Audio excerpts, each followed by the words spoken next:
That's my quant. Your what? My quantitative. You show me a pay stub for $72,000 on it, I quit my job right now and I work for you. Be first, be smarter, or cheat. I'm not fucking leaving. Sell it all today. Or look at it say, it's beautiful. Welcome to the fucking.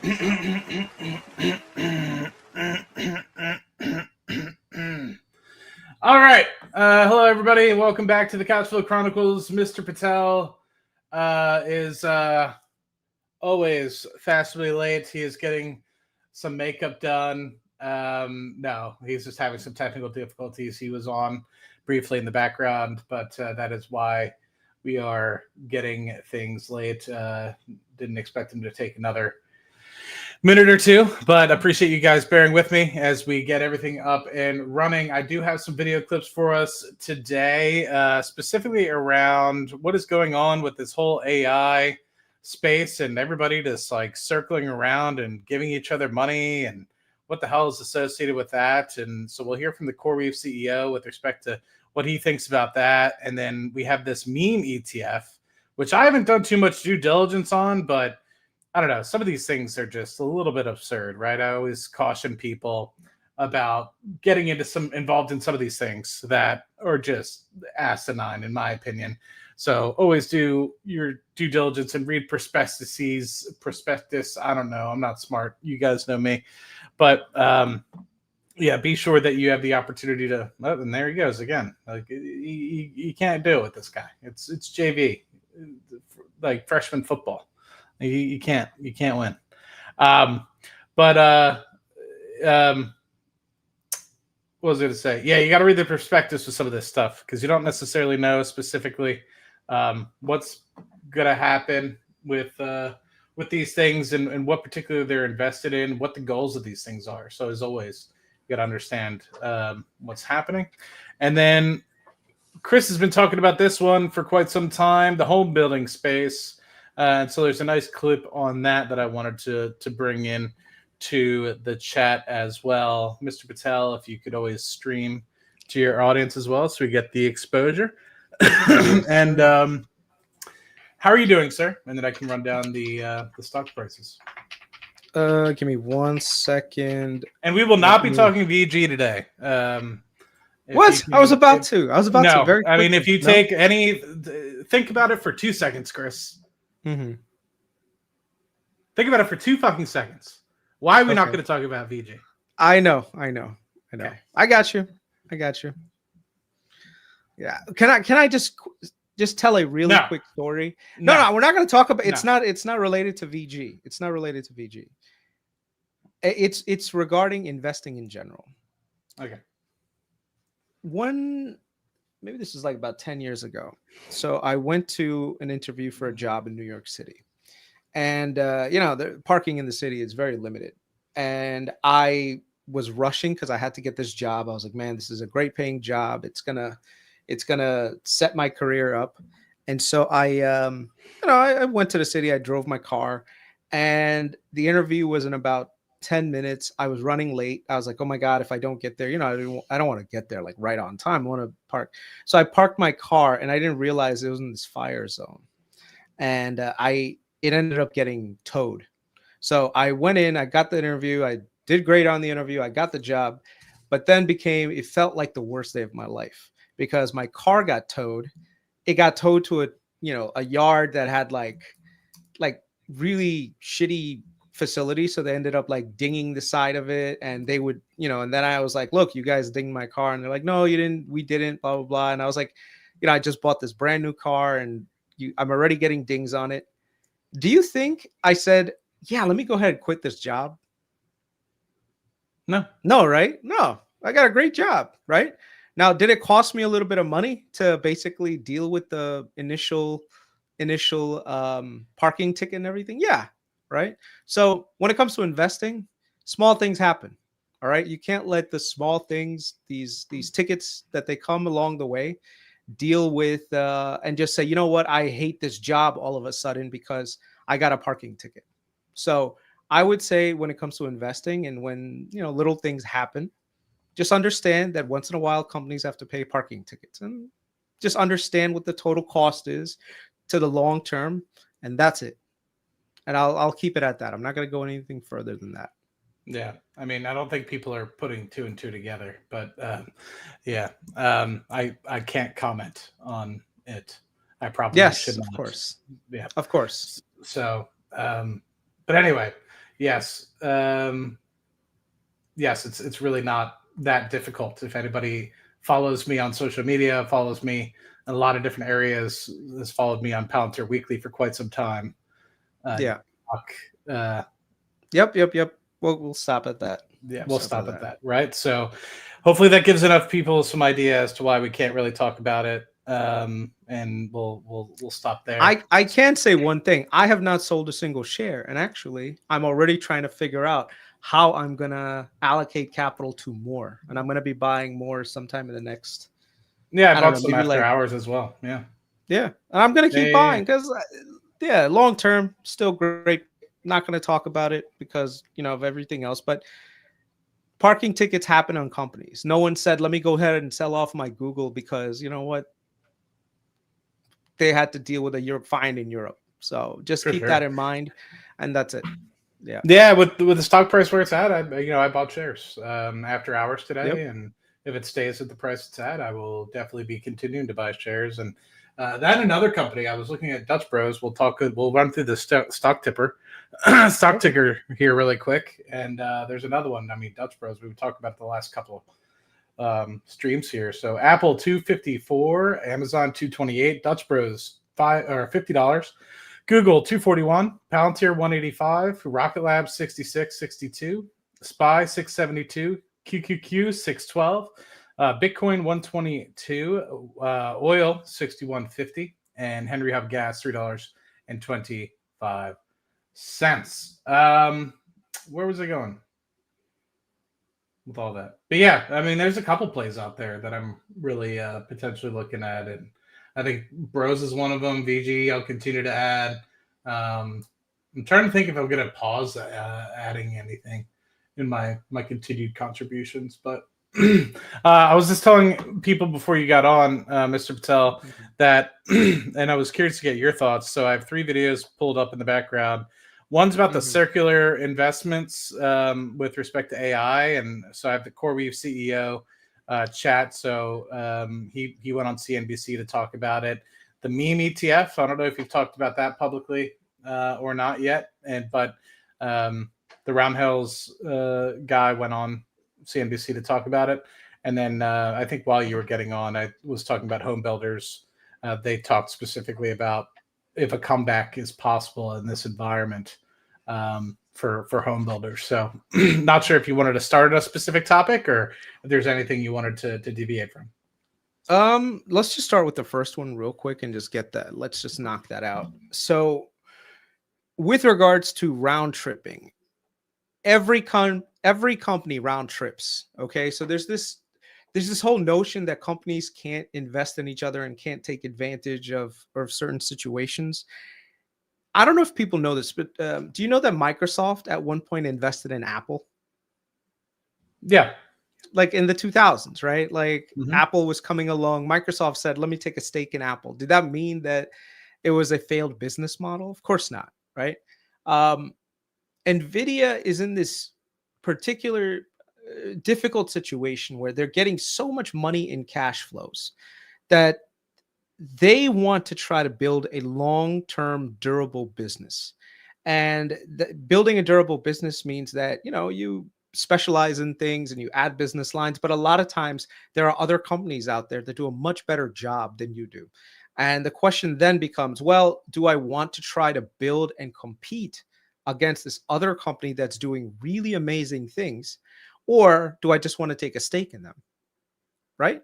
So if you look at something like Warren Buffett and Berkshire Hathaway has stakes in a lot of companies.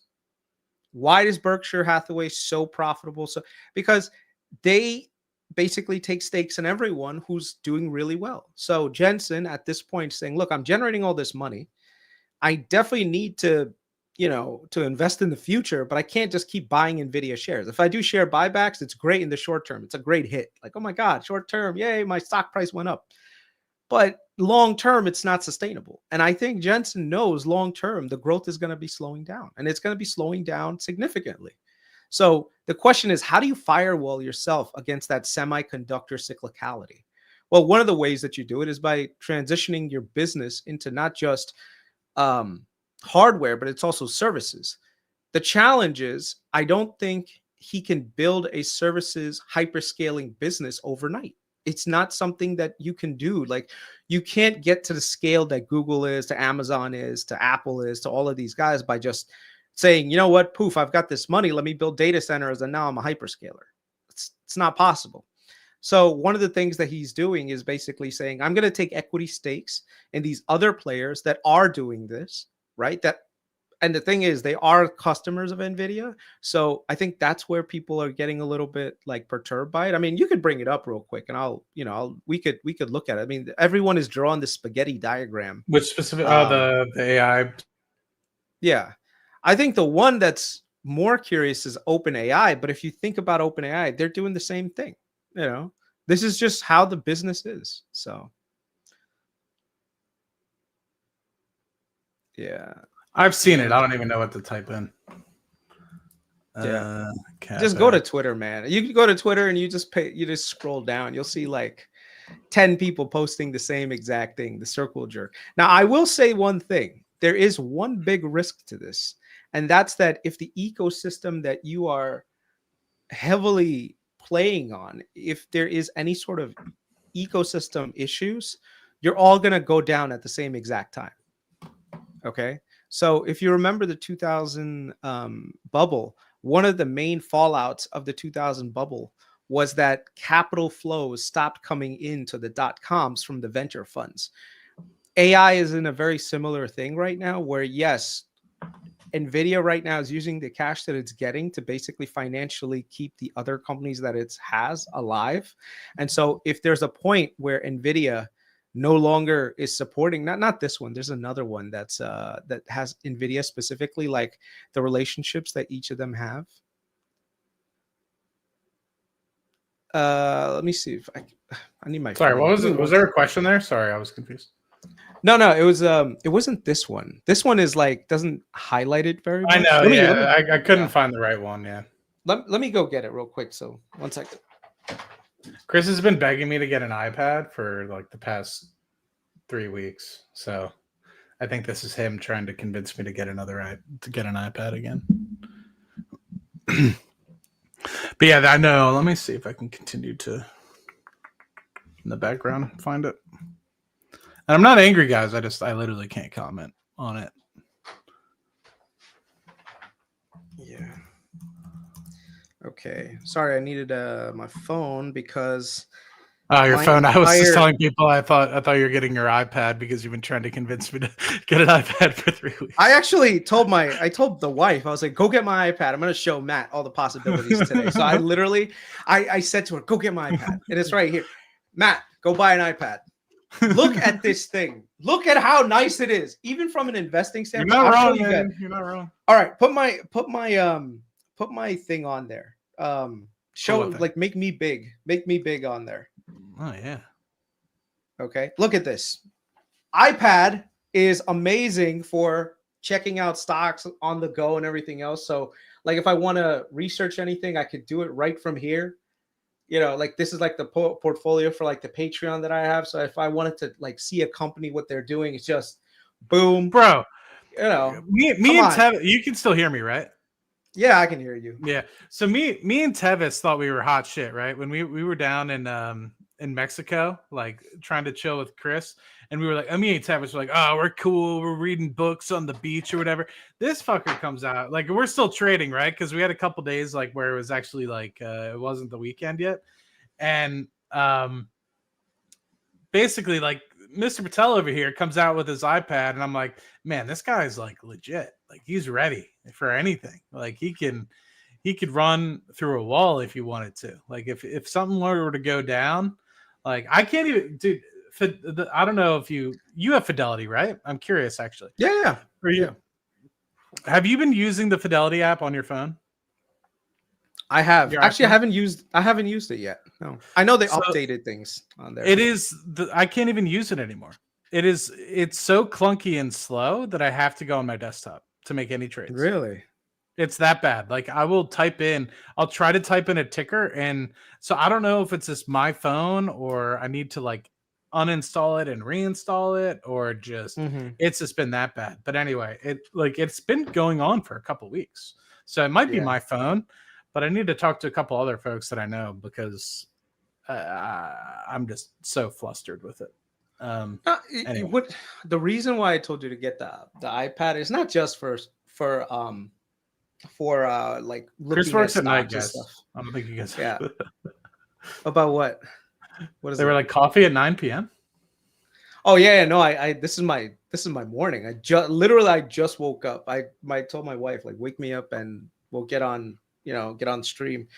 No, but the thing is like when you're on the go, when you're driving, when you're like flying, the iPad is amazing. Like the level of like research that you can do. Like I love reading. I was actually talking to some Patreon people about like I just got a subscription. Well, I had a subscription to Barron's, but dude, there's great articles. And the thing is when you have an iPad, it's just fun reading it very quickly. When I'm looking at my phone, you're always like squinting. It's like so I'm telling you from a research standpoint, once you get an iPad, especially the newer iPad, brother, it is awesome.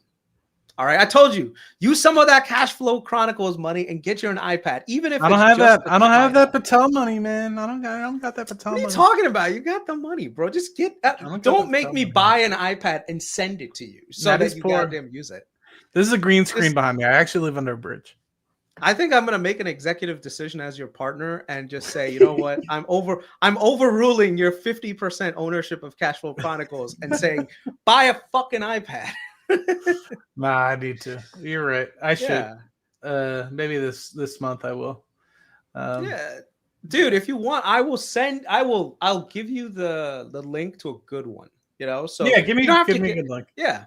It's like $300, $400. You don't have to get like this crazy iPad Pro with a freaking screen that looks like, it's like a mini TV, but something like this. I got this one from my wife's lawyer because like she referred like a client. So he sent us an iPad. I was like, oh, that's great. And so I had an iPad before, but this one is one of the newer ones. It's great. I love it. Yeah. All right. What were we talking about? We're talking about OpenAI. Yeah, I'm curious actually. So now that we're talking, should I play this clip? Let me play this clip. Yeah, go for it. Play the clip. All right, here you go.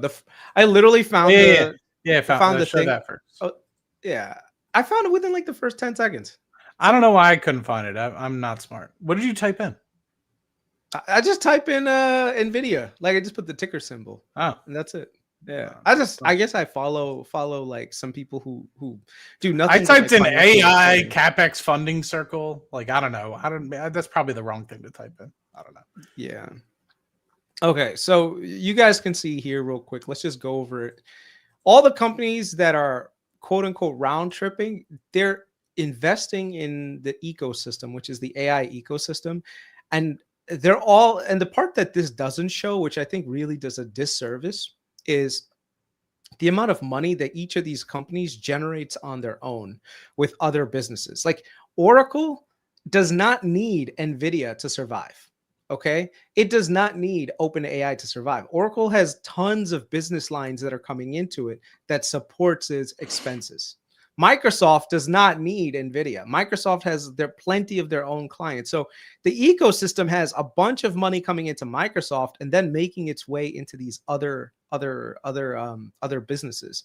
Figure AI, Mistral, all these guys, they have other clients. They use their APIs, they sell their services. XAI with Elon has the entire Twitterverse behind him. Right? AMD makes a ton of money using gaming and regular PCs and everything else. So if you had pure round tripping, what you would see is non-revenue generating companies, right, being supported by NVIDIA's spend, and basically they're not getting anything in return. Now, there are a few in there that, in my opinion, are a little bit, not as profitable yet, like Coreweave. Like right now, I see all the people investing in Coreweave because Coreweave provides data centers, and basically sells space. I mean, sells like compute and stuff. But they're one of the outliers in that. Everyone else in these things, they are real businesses that generate real revenue. Now, some of them are not profitable, like OpenAI. OpenAI is clearly not profitable, but they're not in the profitable. They don't need to be profitable right now. They're in the private stage. Anytime you're in private mode, your whole philosophy is make sure that you create so much value that when you do IPO, that you're maximizing shareholder value. Even though I think OpenAI is playing some shady shit with regards to like, oh, we're a nonprofit, and now we're all of a sudden we're a profit company again. That's pretty like weird. But yeah, like OpenAI right now, it's already valued at 500 billion. It could be $1 trillion valuation. Now, how do you justify $1 trillion valuation? Well, you got to get scale. You got to be so scaled up that people are willing to pay any price for it. And the thing is, the market share that OpenAI has is pretty substantial. Though I will say, and I'll just be straight, I am a Google shareholder. Google has been gaining a lot of market share with Gemini. I don't know if you've seen that yet. But, Notebook. I was using Notebook LM for a while after you showed it to me like a year ago. And now I should get back on that. But Chris, what's on? What it's is Gemini. Relax, buddy. I ain't trying to look at no Asian girls with. Why does she have bows on her? You gotta ask. You can't afford it. I don't know. Wait. Yeah. Oh no, it's an AI generated thing. But really? One of the things that, interesting. Yeah, one of the things that Google launched today was their platform for AI, Gemini Enterprise. My organization, we are actually moving from Microsoft Office over to Google Workspace. And one of the features that Google Workspace that we have is integration with a lot of Gemini stuff. So I'm just saying, this is kind of crazy. The amount of wins that Google has behind it is not necessarily being expressed as widely as OpenAI, because OpenAI is like the market leader. It's like the first one to launch this thing. So the attractiveness of OpenAI when it comes to AI is there, but Google really is catching up a lot. So I would say if you want exposure to Google, you don't want to deal with OpenAI's kind of ecosystem thing where, you know, they're still unprofitable and you don't know if they're going to make it and blah, blah, blah, then Google is not a bad place to have some capital parked also. I don't think that we're going to be in a situation where it's a winner take all thing. I think it's going to be multiple businesses, and Google's got the firepower behind it to spend the money on AI that OpenAI necessarily can't. So I'd say look at Google. And some people say, well, is it too late to be in Google? Because Google had that run up from like 150 to 240 now. I'm like, nope, not at all. Yeah. So I mean, I wouldn't be running and throwing, but I would dollar cost average in if you don't have a position, and I would definitely look to see. Like, I am cautiously optimistic that the earnings are going to show that their cloud earnings are going to consistently continue to perform, and their operating income from that is going to continue to blow up. And if that's the case, then this is the chart. This is the chart right here. So you can see 12 months ago, majority of the AI traffic was all going to OpenAI, right? And Google was in the red. And at 6 months, you know, they were losing market share.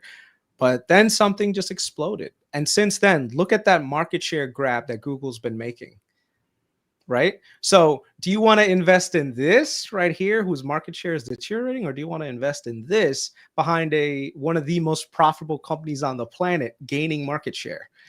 I would be Google, bro. Do not let people convince you that Google is dead, man. So yeah. Interesting. Well, let's hear from the Coreweave CEO. Where the hell is...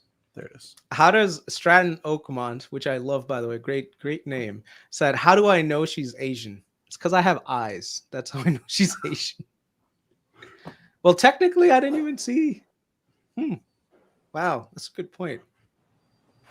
Damn. Shares of Coreweave jumping more than 8% yesterday. The AI cloud provider announcing new tools to help programmers develop AI agents. In an interview on Mad Money, the company's CEO brushed off concerns about those circular deals in the AI sector. The largest tech companies in the world are purchasing this infrastructure because they have demand. There's nothing circular about that. It's a fundamental infrastructure build out that's taking place. And when you have such a massive scale investment in infrastructure, it is not unusual to see partnerships as people try to serve infrastructure to the consumers. It happens in other markets. It's happening in this market. I don't think it's circular at all. Late last month, Coreweave announced a $6.5 billion expansion of a deal with OpenAI. Days later, it signed a more than $14 billion deal with Meta. And in early September, the company disclosed an order worth more than $6 billion with chipmaker NVIDIA. NVIDIA is one of Coreweave's key backers. It's a big stakeholder in the company as well. And that's one of the ones that Jensen Huang said yesterday here that he wished he owned more of. All right. Interesting. I would say that I didn't watch Sam's stream, so sorry if you guys saw that again for a second time. So with regards to that, I would say, look at this. This is the availability of different chips that's on the market right now. You can see that AI chip demand is growing. You got to invert this chart in order to like make people understand. But this is availability, right? So less availability means that that people are actually using this thing, right? So you can see, look at the amount of people using this thing. So utilization is actually going higher right now. So, you know, yes, is the capital expenses that are coming out right now expensive? Absolutely. The build out is very expensive. There's actually utilization behind it. So if we were in sort of a bubble territory, you would get the pets.com of the world where, you know, utilization would be not necessarily there and profitability is still being challenged, but we're not in what are they called? In pets.com mode right now. So AI is a very real thing. I think at some point the build out will become too big and people will lose out, but I don't think that's yet, right? I do think that some companies definitely need to be re-rated a little bit lower for the amount of risk that they have on them, but I'd say that this train has plenty of juice to keep going forward. So I would not be out of this trade, be like, no, I'm going to call the bubble early and just get out. I do think that there is an AI bubble. Don't get me wrong. Listen, this is just how the markets work. But every single one of these companies understands that trying to stay out of one of the biggest sea changes in technology will leave them so far behind that they'll never catch up. Because when you look at how markets work, you've got this giant inflow of capital and this new revolutionary technology, and then shit falls off. Okay. Things are going to fall off. I guarantee you the AI bubble will burst. But do you know what the opportunity is after that?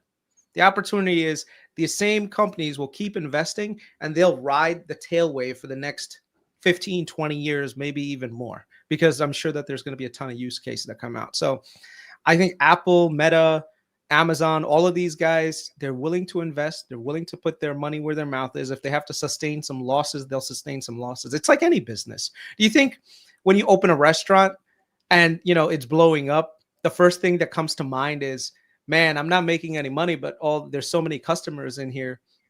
Let me shut down the store. Like let me feed into this, make sure that people love this place. It becomes their regular place of business.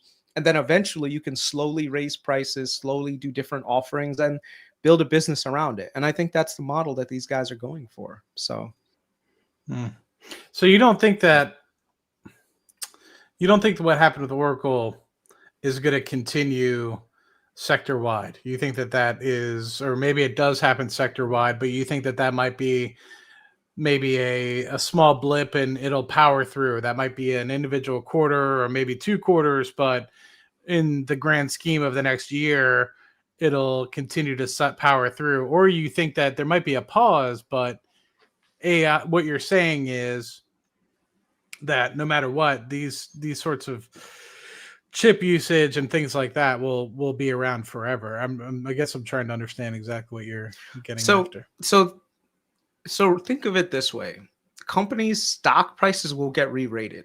Yes. Okay, but their business fundamentals will keep going, right? So Nvidia might drop by 50%. Yes. Okay. Oh my God, growth is slowing down. Nvidia's done. Nvidia's cooked. I'm not going to pay $200 for a company that's generating. It went from generating $40 billion to $20 billion. Whoa, let's just sell Nvidia. And that's going to happen. People will sell things off. Does that mean that Nvidia is a bad business? No, it just means that people are willing to pay less for the business. And I think that's what this market is definitely going to have.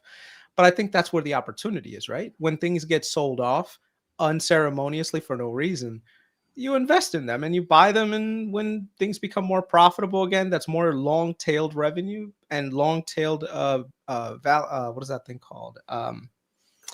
Long-tailed profitability, you'll be fine. You know, I expect Coreweave to be down 70% at one point. I expect even AMD to be down 70% at some point. The question is, when is it going to happen? I couldn't tell you. I don't know when the market is going to say, yeah, I'm not paying 100 PE for a chip company. I was just having this conversation earlier, and shout out to our girl Tess. She does a lot of quantum stuff, but it was just like I was having that conversation about quantum specifically, and also the nuclear stuff, right? It's like, and I'm not going to call out any specific ones because I'm uneducated on all of them, right? Both nuclear and quantum. So whatever ticker I say is going to be wrong. And so, but there are some in there that are bad actors and are just riding a train that, and because they're in a specific sector, they're being able to be ridden up and to the right, just like the AI train, right? You know, there's some actors that don't have anything really to do with AI, and there's really nothing that they're doing that has any sort of mode or will have any sort of use cases in the future. And when this bubble bursts, those are the ones that are going to belly up. But like you stated, the ones that are actually developing, the ones that are actually having the use cases, the ones that are actually developing the SMRs, or the ones that are actually developing the true quantum use cases and actually finding the opportunities to solve real world problems with these things. Those are the ones that, when the market right sizes itself and some of these stocks are down 50, 60, 70%, those are the ones you want to buy. And so that's something that has always done well for me. I did that in the space stuff in 2021, 2022. I did that, you know, with oil stocks back in 2020 when everything went to shit. I hope to do that with oil stocks when things go poorly, you know, hopefully in the next 24 months. I assume there's going to be an oil pullback. So I think that's always something that you kind of need to keep an eye on in any sort of sector that you're looking at. Is unfortunately you're gonna whenever there's a bull market, you're always gonna think that everything is hot, you can't lose, but there's always going to be the ones that really were just dragged along because everything was just running. And so those are the ones, when the market does sort of turn, you need to move quickly to slash and put them into the companies that do well, that have actually demonstrated that they can actually weather the storm, and they can actually execute versus a lot of others that cannot. You're on mute. One of the discussions that the chat tends to have is like how me and you have the same lamp. So I got this lamp from my father-in-law. It's called a banker's lamp. If anyone wants to just know, because they want to have it for their own office and stuff, it's called a banker's lamp. And it's actually from like the 70s, I think. Let me show you people 1 second. This is what it looks like. It's great decor. Yeah. Like this. So it's not like, oh my God, we went out and we went to Pier 1 Imports and we just bought a lamp together and said, hey man, Cashflow Chronicles runs. Well, I'm pretty upset. So I'm appreciative of my lamp, but my dad had this lamp, or a lamp like it. And when my mom was like, like cleaning out his offices and stuff like that. She couldn't find it, and so she sent me this one as like a consolation. And I'm like, no, I want like the lamp. Like, where the hell is the lamp? Like, we didn't get rid of it. Like, so anyway, at least I don't think we got rid of it, but maybe we did. But but yeah, some of these newer ones, they actually come with like USB charging and stuff too.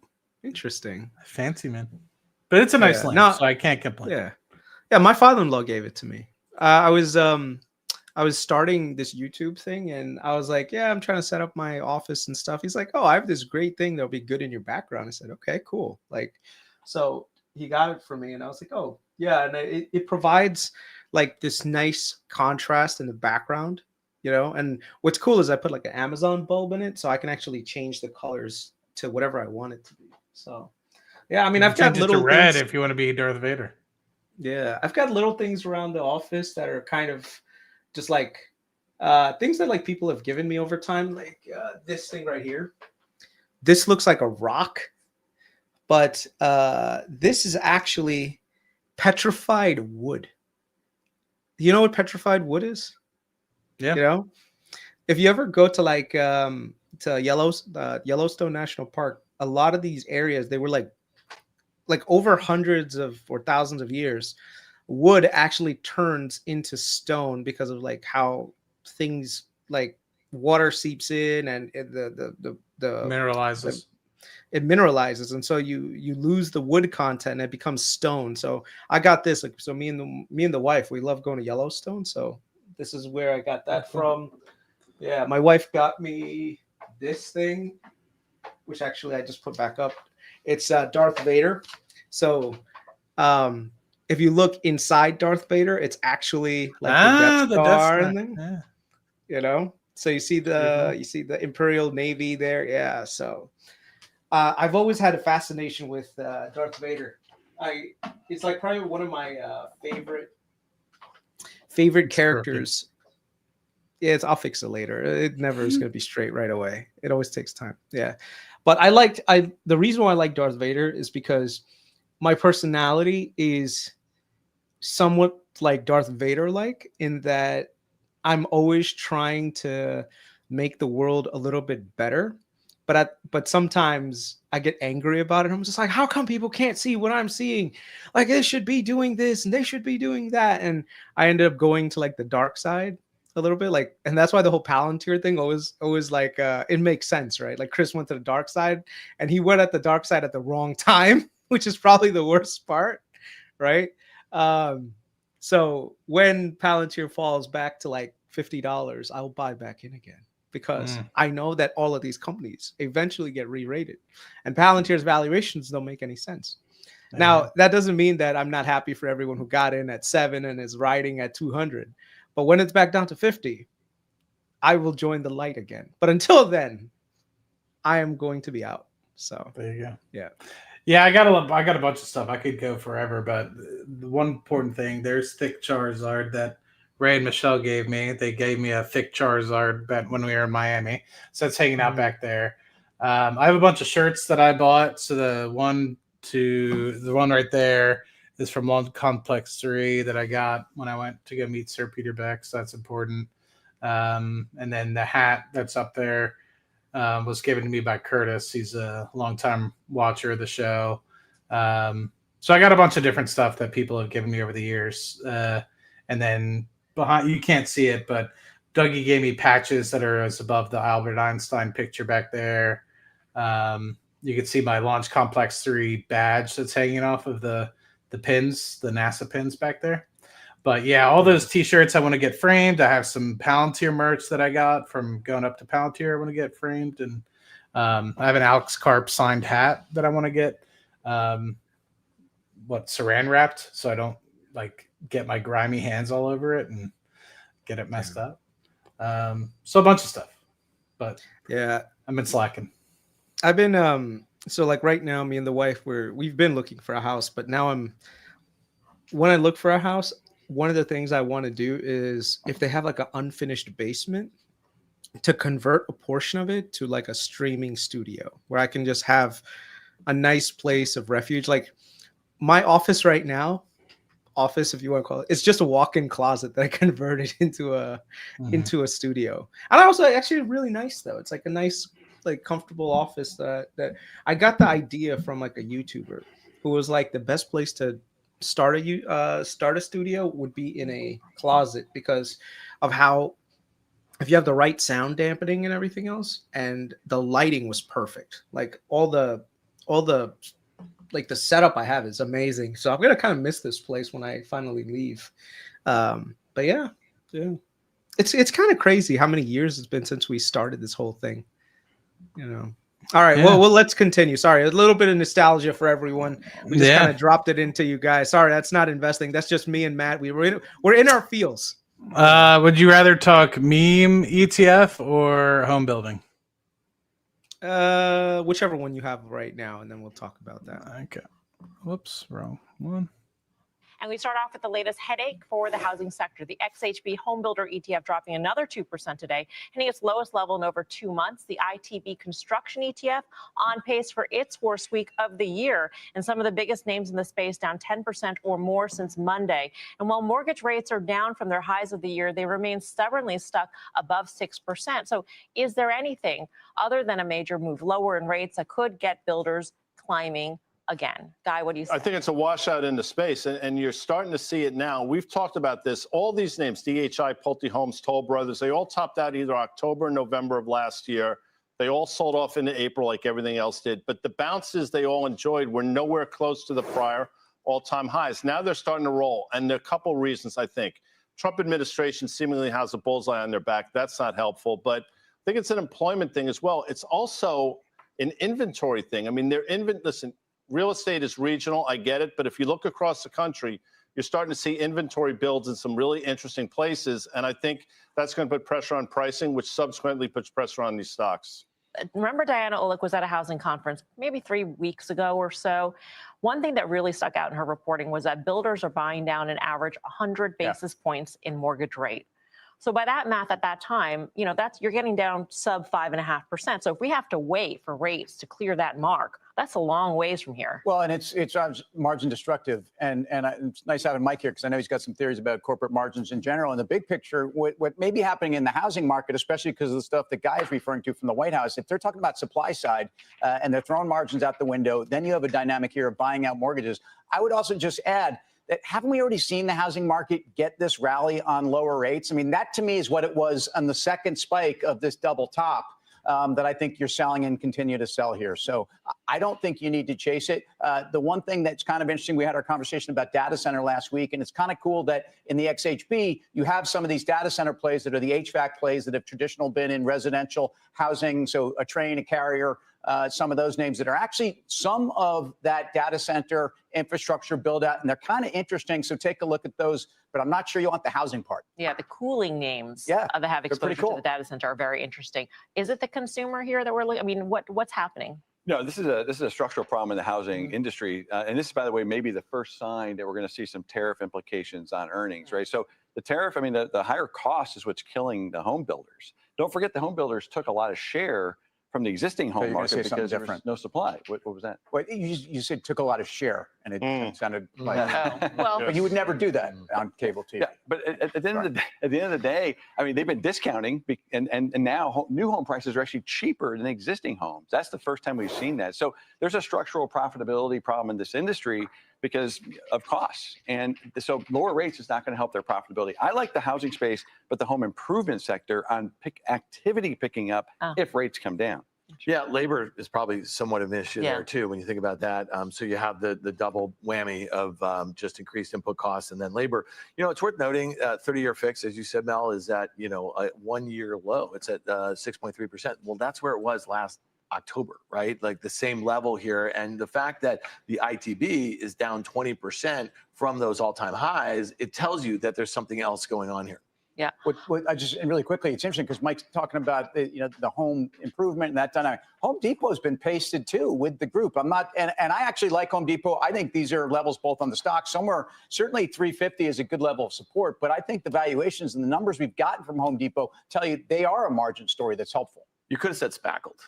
Oh, that's a good one. You could have done spackled because the people may not know what pasted means. Pasted. Stock No, have you ever spackled? 425 down to 377. That's I shouldn't say it, but have you spackled before? You know what? You say that thinking that I have not spackled Who before. hasn't spackled Who before? hasn't You're an spackled If you adult can't in spackle, you're in trouble. My people don't spackle. Your people meaning What are your people?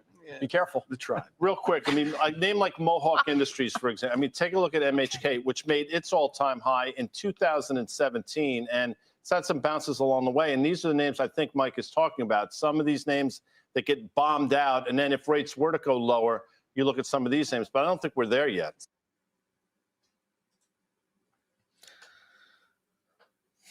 Okay, so my just some raw thoughts really quickly. Number one, I am in the camp that housing inventory is starting to rise. Home builders benefited significantly over the last 3 to 4 years because a lot of people were not putting their homes on the market. They were like, look, homes are appreciating.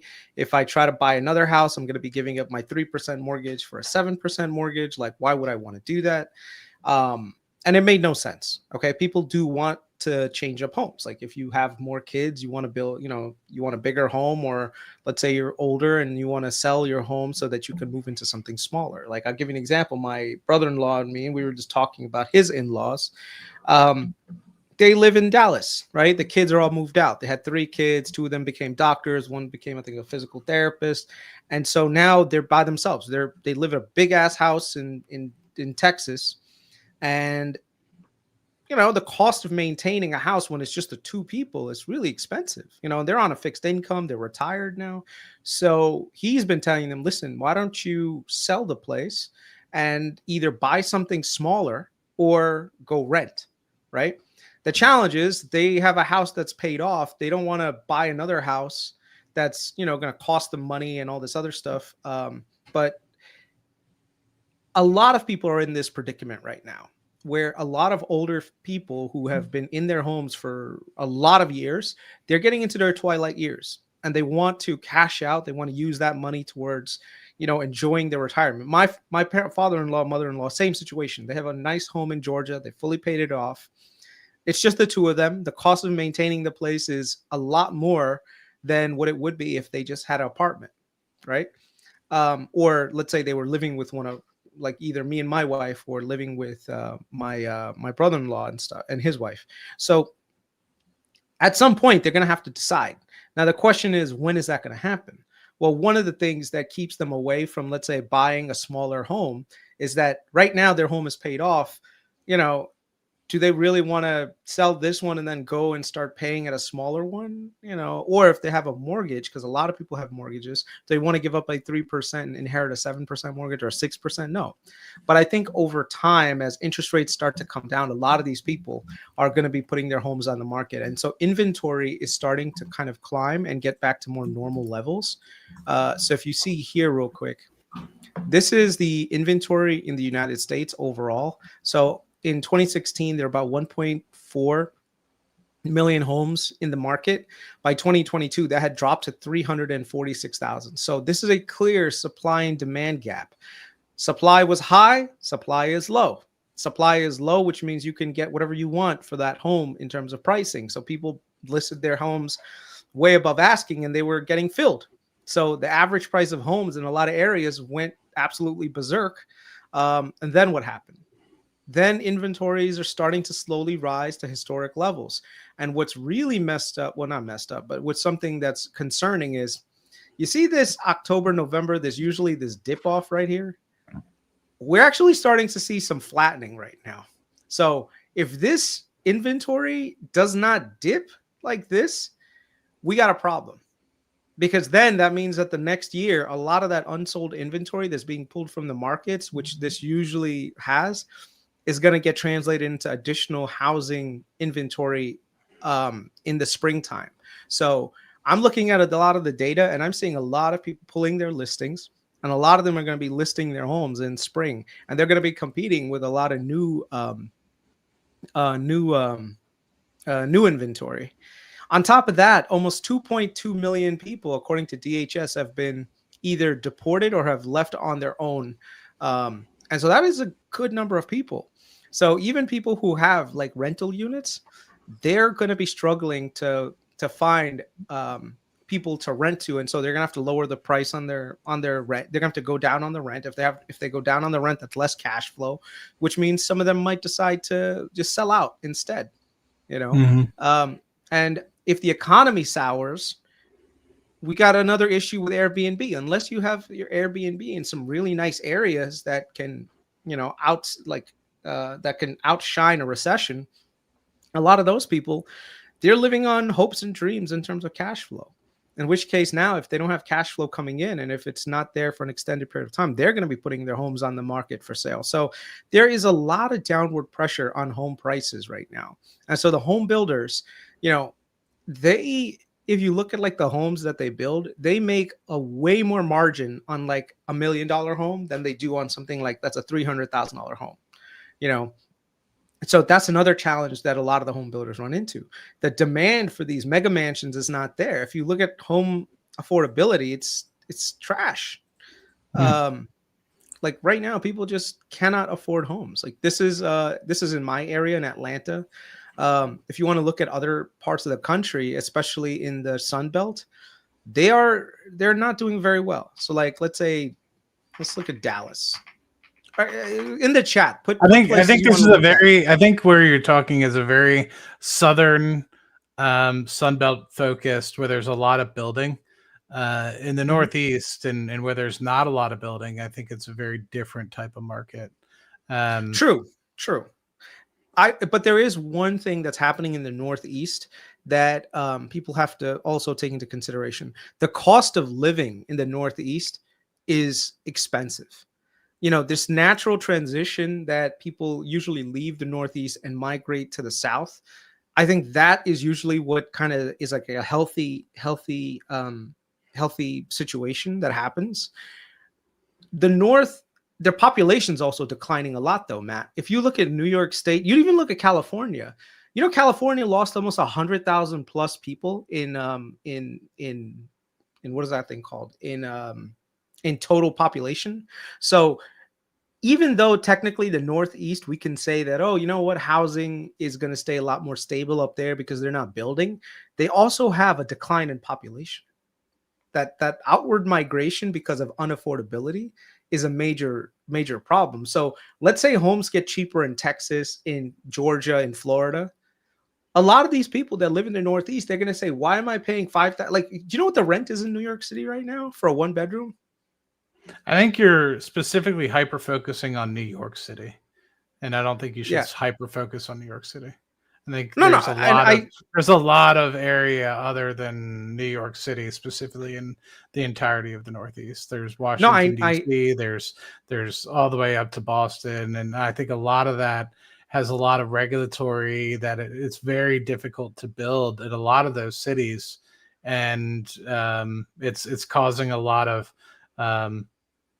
backlog in terms of building that I don't think is actually getting done, and so I continue to see housing prices go up.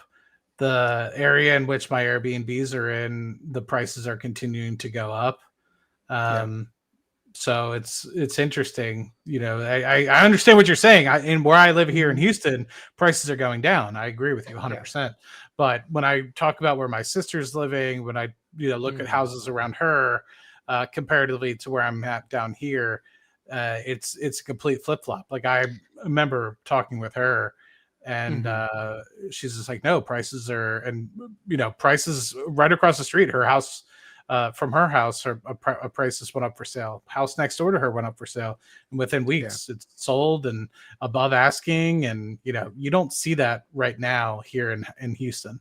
So well, that's kind of the point, though, that right now Houston, Georgia, Texas, Florida, that's where the housing I want to say downturn, but like re-rating is happening. But remember, in the Northeast, it's very unaffordable right now. So a lot of people, if they see homes that are heavily discounted in other parts of the country, they're going to want to move. They're not going to say, like right now, New York City, the rent is about $5,000 for a 1-bedroom apartment. Okay. So you say that, Chris, but then there's people buying these houses that is causing the price of those houses to go up. So like, I see what you're saying, but I don't 100% agree, because people are moving out of those places, but then immediately somebody's buying it and moving in. So, and a lot of times people are moving out because they're downsizing or something like that, or unfortunately going to a retirement community. So yeah, it's well, the point that I'm trying to make is that natural migration patterns over COVID have really like screwed up the market. And I think that's eventually it's going to make its way to the Northeast. And I'm not saying the home prices in the Northeast are going down. I'm not saying that. What I'm saying is, in terms of total value, you may not see like in the South, I think you'll see prices come down, but in the North, you'll probably see prices remain stable rather than come down. Does that jive a little bit? Because I mean, outward migration from the North is definitely there. I mean, you can see that in a lot of places, mainly because, and I'm sure that there will be people who move in, of course, that's just how things are. But in terms of like people living in the Northeast, I'm seeing a lot more people leaving the Northeast and moving to other parts of the country than the other way around.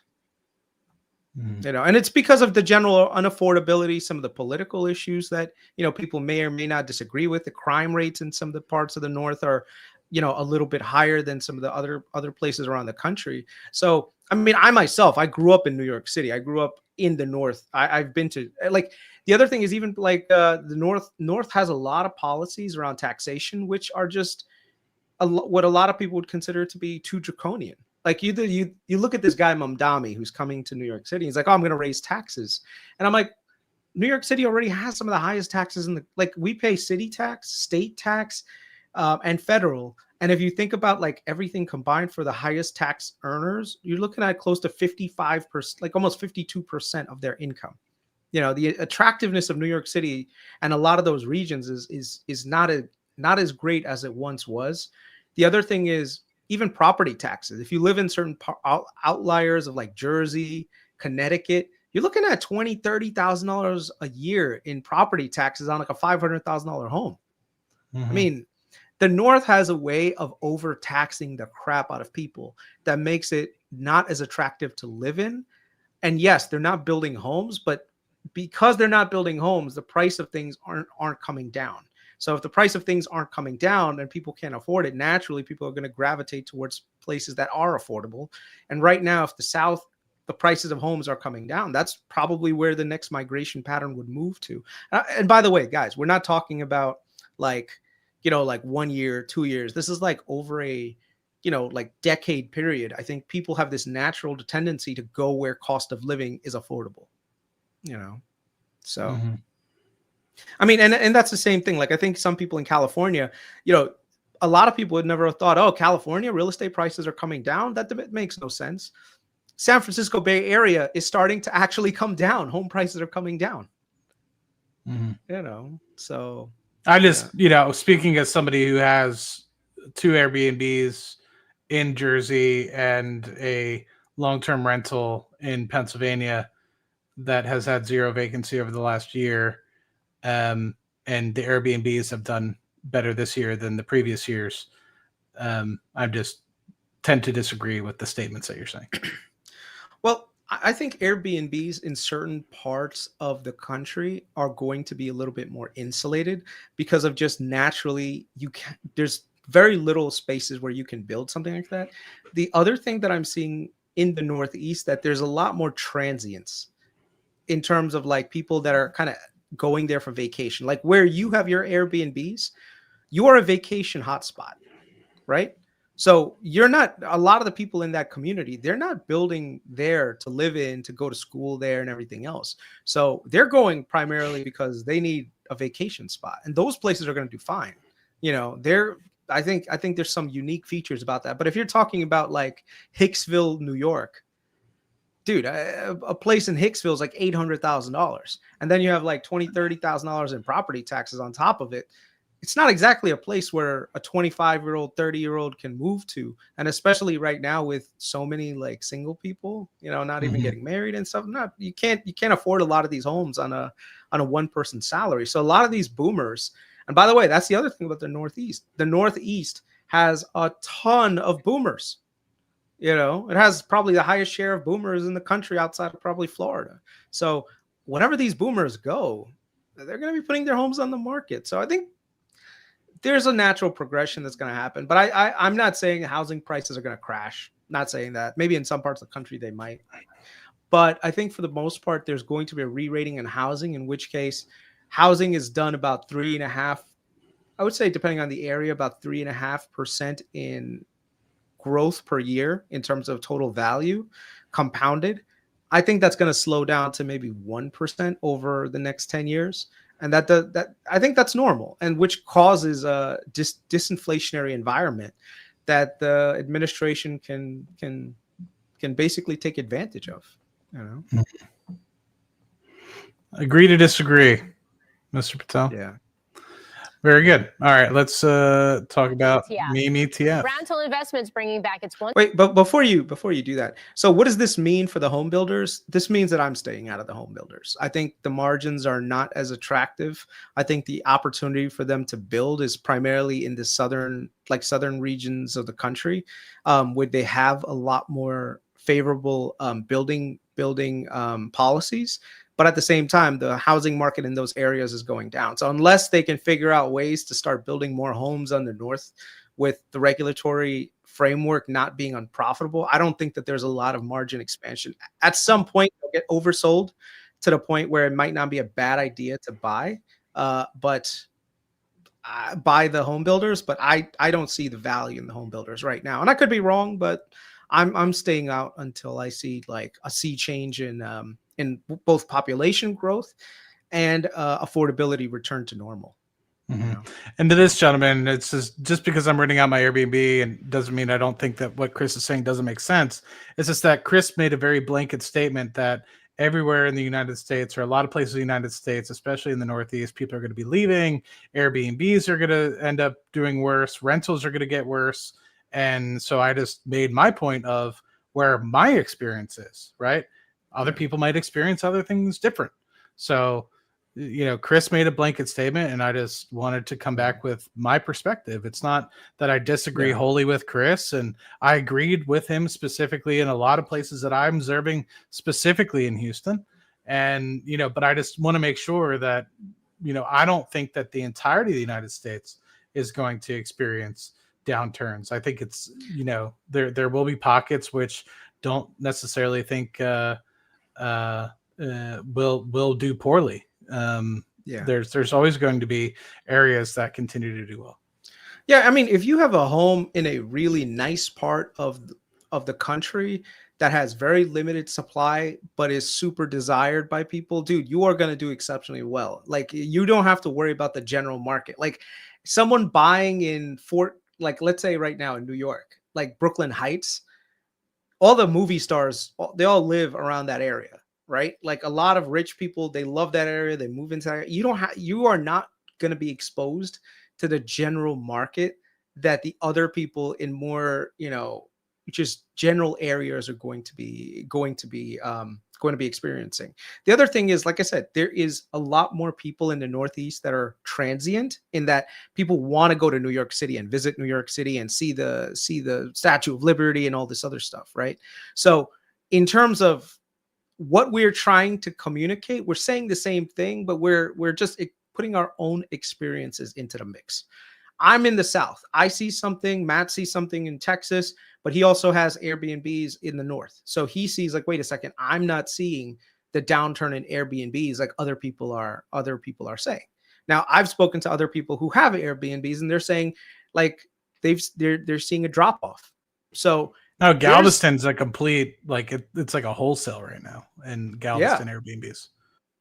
Dude, Florida right now, Florida condo market is completely shot. Like, a lot of people that I remember, they were like, some of my friends, they were talking about, oh, we should, you know, because we go like every year we go on like a summer trip to Florida, and some of my friends, they actually went to school in Florida, so they're like, oh, maybe we should buy a couple of condos and turn them into Airbnbs in Florida, and, you know, and basically rent it out and get some passive income out of it. And I was like, nah, I'm good. I just, you know, I saw what happened with the whole, you know, with the prices of condos getting all these giant assessments after that collapse in Miami and like all the rule changes. I'm like, bro, I don't want to be in Florida. Florida's not the greatest place to be right now. So I stayed the hell away from that, you know. But that's, like I said, everything when it comes to homes is regional. Some regions are going to experience 5% down. Some might even get 10. Some might even get 20. And there's other places that might just stay flat. And that's fine. That's just how things are. And the only thing I'll say is you have to be very specific with the location that you're looking at. And the value that that you're going to get from real estate, there's two components to it. There's an inflationary component, but then there's also like desirability of the area. So if you have like certain areas in the city that are just completely, you know, crime ridden, and they're like a bunch of warehouses there, and then all of a sudden now you've got they get rezoned for like mixed development, and new restaurants start moving in and people start moving in. Dude, those areas, they're going to do well. They're not based on inflation. They're based on like the area improving, you know? So you have to be very specific when it comes to real estate, like where you're going to buy. I've always found it the best places to buy are areas that are getting better. And at the same time are, you're in the pocket of real estate investing where there's not as much interest in doing it, you know? So like the 2008 crash, when that happened, I don't know if you know, I bought my condo in Brooklyn at the time for about $100,000, like $120,000. I sold that same place for $390,000 a year ago. That's a 4x return that I bought, that I was able to get in 10 years, which is insane, right? Like 400%. But guess what? The area really got, really got better. You know, there's a lot of restaurants that opened in the area. By the way, I'm talking about Williamsburg. So if anyone here that's from New York City, that's what it is. So the Berg. Anything specific about this meme ETF, Mr. Patel, before we play the clip? You know anything about it? Yeah. I looked at the names that are in there. Some of the companies are real companies. So yes, there are definitely companies in there that are quote unquote meme stocks because people are just buying into them with no hopes of the future. But then there's other companies in there that are legitimate businesses. So you kind of have to look at it and you can't just paint this broad brush and saying every single company in there is just a retail darling that's not going to do anything. So let's kind of play and then we can talk about each one individually. The return of the meme stock ETF. Roundhill Investments bringing back its once shuttered ETF with a new set of holdings, including Open Door, Bloom Energy, AST Space Mobile, Hims & Hers Health, plenty more. The fund's second biggest holding is Applied Digital. That stock just reporting results now and trading higher right here in overtime. You can see up fractionally. Joining us is Dave Mazza. He is CEO of Roundhill Investments. Dave, it's great to have you on. Welcome. Thanks for having me. All right. So why restart this ETF and break back into the $13 trillion U.S. ETF market with it? I think the reintroduction of the meme ETF is emblematic of the structural force that retail investors now play in the stock market. We know that prior to the COVID period, retail investors' influence in markets was actually minimal. But now on any given day, whether an up market or down market, they represent 15 to 20% of all value traded across markets. And with that being the case, the meme ETF allows investors to actually tap into the power of retail. What makes a meme? I guess what's the methodology for the fund and how it's comprised? I think everyone's definition of a meme could differ. When I think about sort of meme stocks today in 2025, it's actually very different than 2021. We know the OG meme stocks, GME, AMC, and everyone thought about short interest and the rebellion that the Reddit crowd was having against Wall Street. But today, it's really about sort of a mosaic of factors. So the way that the meme stock ETF is managed, it's an actively managed ETF that uses measures of implied volatility to identify a universe of stocks that have the potential to meme, and then uses sentiment analysis and various other tools to identify the basket of stocks that we see in the portfolio today. Dave, I'm a little worried about this ETF environment and whether meme stocks are really still a thing the way they were. Because, I mean, I'm thinking back to when they first became an idea. You had Wall Street Bets, you had Roaring Kitty, you had these sort of characters that were making stocks move. And these characters were not like establishment characters. They were deeply anti-establishment. Now it's Sam Altman and Jensen Huang making stocks move for very different reasons. I mean, what do you say to the argument that meme stocks just really don't exist anymore? Well, I think it's fair to have criticism of anything with meme in the name. But what I would say to that point is that it's actually kind of missing the forest through the trees in the fact that because of the power, the frictionless trading that we now have, the access to real-time information that investors have, and the dedicated nature of communities, not just Wall Street Bets, but other communities on various social media platforms, retail investors can actually do their own homework, identify stocks that have the potential to move, and then get behind them in a material way. So the definition of a meme stock will certainly evolve going forward, just as it has when they really first came to bear in 2021. And what would you say to the argument that putting a bunch of meme stocks in an ETF actually defeats the purpose of a meme stock because they can move up and move down for all kinds of individual reasons very quickly. And if they're in a big basket together, they're likely to work against each other. Well, that's one of the reasons why this ETF is actually actively managed, and it's as dynamic as the way we're intending to manage it. So the fund will actually rebalance at least on a weekly basis. It can rebalance more frequently as we identify meme stocks that may actually belong in the basket and others that we think are no longer meme stocks. And with that being the case, we have the ability to have an agile nature in managing the portfolio. It's not tracking an index of a broad-based number of stocks. So the basket's actually going to be relatively precise in seeking to identify those particular stocks. Well, Dave, along those lines, who do you expect is going to invest into this ETF now, and how is that the same or different than the previous version of it? Well, I primarily view strategies like this as a satellite position. This isn't going to replace someone's entire U.S. equity portfolio or something of that nature. But for investors, whether they're retail investors, advisors, or even institutional investors, looking to actually tap into the factor of meme stocks, this could be a great solution for them. So traditionally, we think about either a stock has to be growth, it has to be value. Think about the size spectrum. What we actually believe with meme stocks is that they're their own kind of unique factor because they're really being driven by retail sentiment, something that's not being captured in traditional risk models. Chris, are you buying the meme ETF? No. In my opinion, this is one of those times where it's like these guys see opportunity and saying, look, okay, let's talk about this guy right here. How does he make money from this retail thing, right? This meme ETF. Management fees. The more AUM you can attract, the more money that you're going to get in fees. No one even talks about that. I don't what's the fees on this thing? I got to look that up.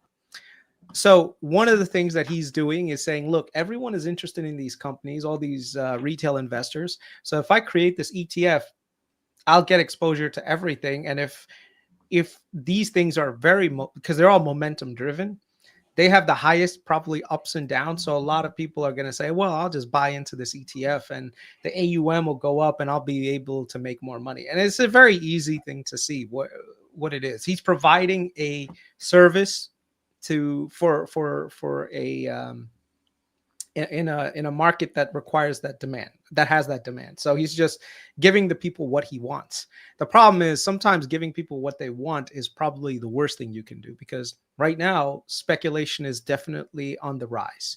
So we can talk about every company that's in there, like, one at a time, but he's right in that retail right now is throwing a lot of money into this market. And you can see right here, it's climbed significantly to where it was earlier this year during Liberation Day. So all of this money that's coming into the market is definitely throwing valuations off on a lot of companies. And this has happened in the past. There's been spikes in the past around 2021 where everyone was getting in because everyone was becoming millionaires in the market. This is a time that smart investors, or hopefully retail is actually pretty smart these days, understands that it might not be a bad idea to hedge a little bit, to take some risk off the table. When everyone else is jumping into this market trying to buy things up, it's not a bad idea to take a step back and realize that, hey, wait a second, there could be some some issues regarding valuations because people are insane and what they're willing to pay for certain businesses. Let me show you one other thing that kind of like scares me a little bit. When I see this start happening, not a fan. Look at this. Rec Shares, which does like triple leveraged ETFs. Now remember, these guys they do not own any of the underlying stocks that are in here. Okay, they use options to basically create a synthetic long position that gives you the ability to track the daily movements of a stock at 3x, which means if, let's say, BMNR goes up by 1%, this ETF will go up 3%. Okay, but it also means if BMNR goes down 1%, this thing will go down 3%. Look at the amount of companies that are out there right now that these guys have. So this is actually not bad if you want to play momentum, but I think a lot of people, when they see this, they get a little too excited and they may dump too much money into a company, and a 25% drawdown in a company ends up not 25%. It's very rare that 25% on a daily will come out. But when things get sold, they're going to go down significantly. And then when they have to catch up, it's going to be a much tougher time for things to catch up. I personally will be utilizing this, but I'll be doing it for like short bursts, you know? So as an example, if I think like SMCI, right? If I think that they have like an earnings coming and I think they're going to absolutely kill it, I could just buy some SMs like this one right here, the T-Rex long. And basically if good news comes up, it pops 5%, I'll be up 15% in a day. So I could use that as a very small way to trade things. The challenge is a lot of people think that these things are worth investing in long term, and that's where they get killed. You know. So have you invested any triple long like this outside of an index, outside the index? Okay, outside of an index? No, I've only done TQQQ, and I've made good money in TQQQ. I don't have it anymore. I always promised that I would keep it, and I wish I did, but I sold it in like the 80s, and now it's like above 100 or something like that. So I wish, because I sold a little early, like 25% too early. But yeah, that was I think I ended up making money because I probably spent that money on Rocket Lab or something like that. But I need to go back and check. But well, they have 3x Rocket Lab. Yeah, can you imagine? But yeah. But, what I would probably do is I probably wouldn't do it on a normal time, but if for some reason, let's just say like the tariffs were a perfect example. During the tariffs, Rocket Lab pulled back down to like 14 or 15 bucks, and I after earnings, I think the first quarter earnings call in April, and I just because everything was bad sentiment, right? So I threw money at it. And it was probably one of the last times I threw like a large chunk. I normally do like my normal buys that I do every paycheck, but I think it was one of the last times I had thrown like serious capital at Rocket Lab. And had there been a triple leverage ETF, I probably would have. And I think I might have bought some leaps as well during that time period. But yeah, it's one of those things where it's like if you see an opportunity like that, like TQQQ during the tariffs, I probably would have, if I had more cash, put more into TQQQ. But instead I bought Rocket Lab. So someone said triple leverage, leverage ETFs aren't anything new. I totally agree. They aren't anything new, but the wide range of them is something that's new, right? So you have companies like you have triple leverage positions in things that are very, what's the word? Like, they're quote unquote meme-ish a little bit. Like some of these names on here, like triple leverage Riot, triple leverage SMR, you know, the nuclear company, triple leveraged what is it called? Tempest AI, triple leverage ASTS. So even though this is not quote unquote like the meme ETF, a lot of the names on here are like some of the most followed names on social media. Like BMNR, they have a triple leverage BMNR position here. Yeah, and they filed 59 of them, which is pretty crazy. So the range of ETFs, which you can do like triple leverage now, is has grown significantly. So these are all going to be available December 22nd. I wonder if that's like, I wonder if that's the top signal. I know everyone's gonna be like, "Oh, you've been calling the top for like the last 5 years." But no, I mean, when I see stuff like this, it worries me, man. It worries me. Yeah, so I have a portion of my money go to Fidelity, a portion of my money go to Robinhood, and with that, I have buys for a couple different things: S&P 500, Bitcoin, Ethereum, Rocket Lab, Palantir, a couple oil companies, Nubank, SoFi, VG, Next. I'm probably missing something, but yeah. Matt, did you know that now Webull has direct deposit? Now you know. I got an alert on it. That's why. So Webull, Webull has been really, really trying hard to build a what is it called? An asset base right now. The amount of bonuses that these guys are giving on things is pretty substantial. I just gotta, let me see if I could find that email today. Yeah. Well, Chris is doing that. If you have not seen a single advertisement during this entire stream, please put a 1 in the chat. We are trying our best to make sure that nobody YouTube, sees an advertisement during a stream. That is our hope. Of course, if you're watching this in replay after it is no longer live, YouTube does its thing, but please let me know. That is awesome. I appreciate that. Hopefully you guys are enjoying. No ads. Awesome. Cool. That makes me happy. Hopefully you guys are enjoying that. It's a testament because we care more about you guys and getting the information out there than making a little bit of income in the medium term. So that is awesome. Yeah. Glad that that is awesome. Yeah. We're, like I said, we're trying to grow the channel. So if you have not subscribed, please subscribe and like for us. It would help a lot. Saw an ad for lamps. Amazon link in the description. No, I'm just kidding. No. I mean, what do you think the margin would be on us trying to sell Amazon lamps on Amazon? It's like, you've never tried doing Amazon affiliates? No. So like, I think you get 1%, and then if you sell enough of them, they raise it to 2%, and then if you sell like a bunch of them, you get like 3 or 4%. But then also, no, just by people clicking on your link, you get an affiliate link, and so it's like, if that's why people make like the how-to videos and stuff.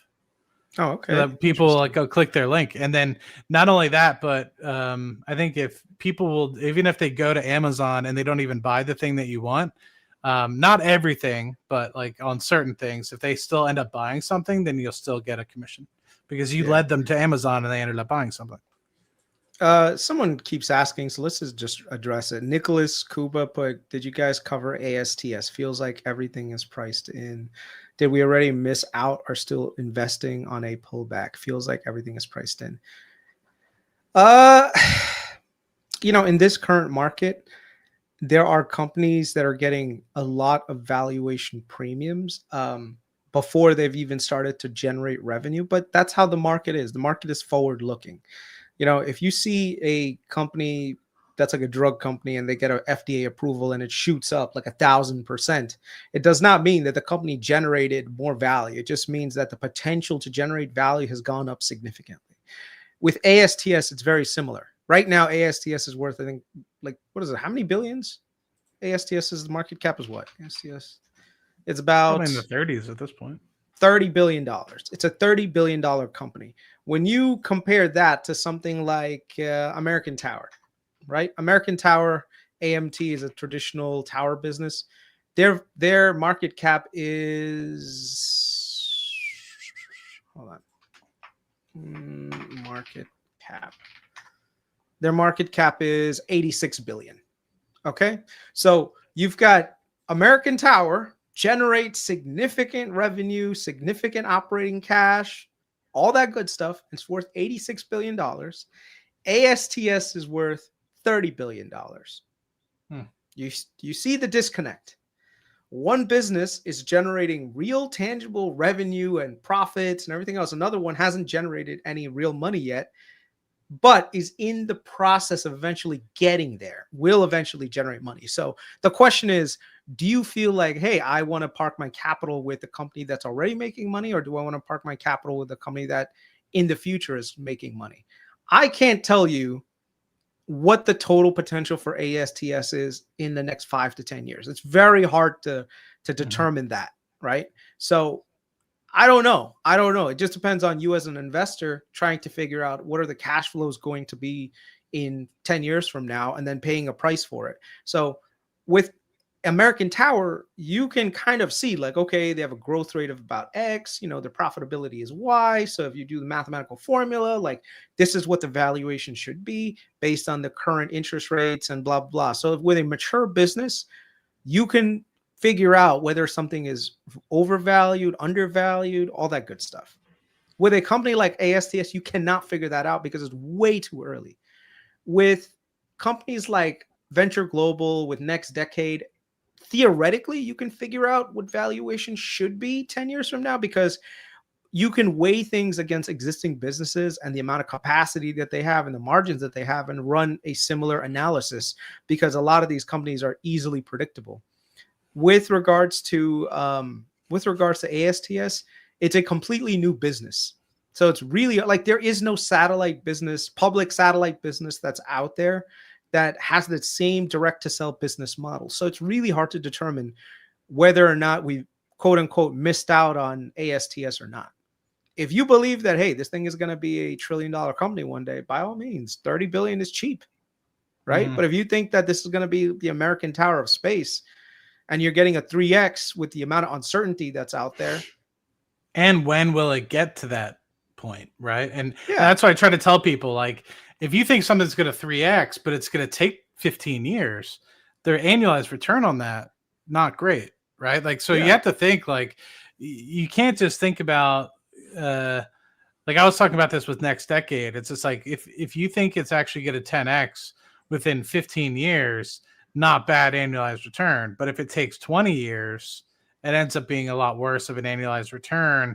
And it's not horrible by any means, but it's like, okay, there might be other things at that point where you could potentially start to be like, okay, maybe it's not the best place to put your money. So it really all just depends on when you think it's going to show up and that as well. So you can't just be like, oh, I think it's going to be, you have to think like it's going to be this amount return and this amount of time period, because you could sit there and be like, yeah, it's going to be a $1 trillion company, but if it's going to take 100 years, then your annualized return is going to be, 3%. It's like, well, then you would have just done better probably just sitting in the S&P 500 over that time.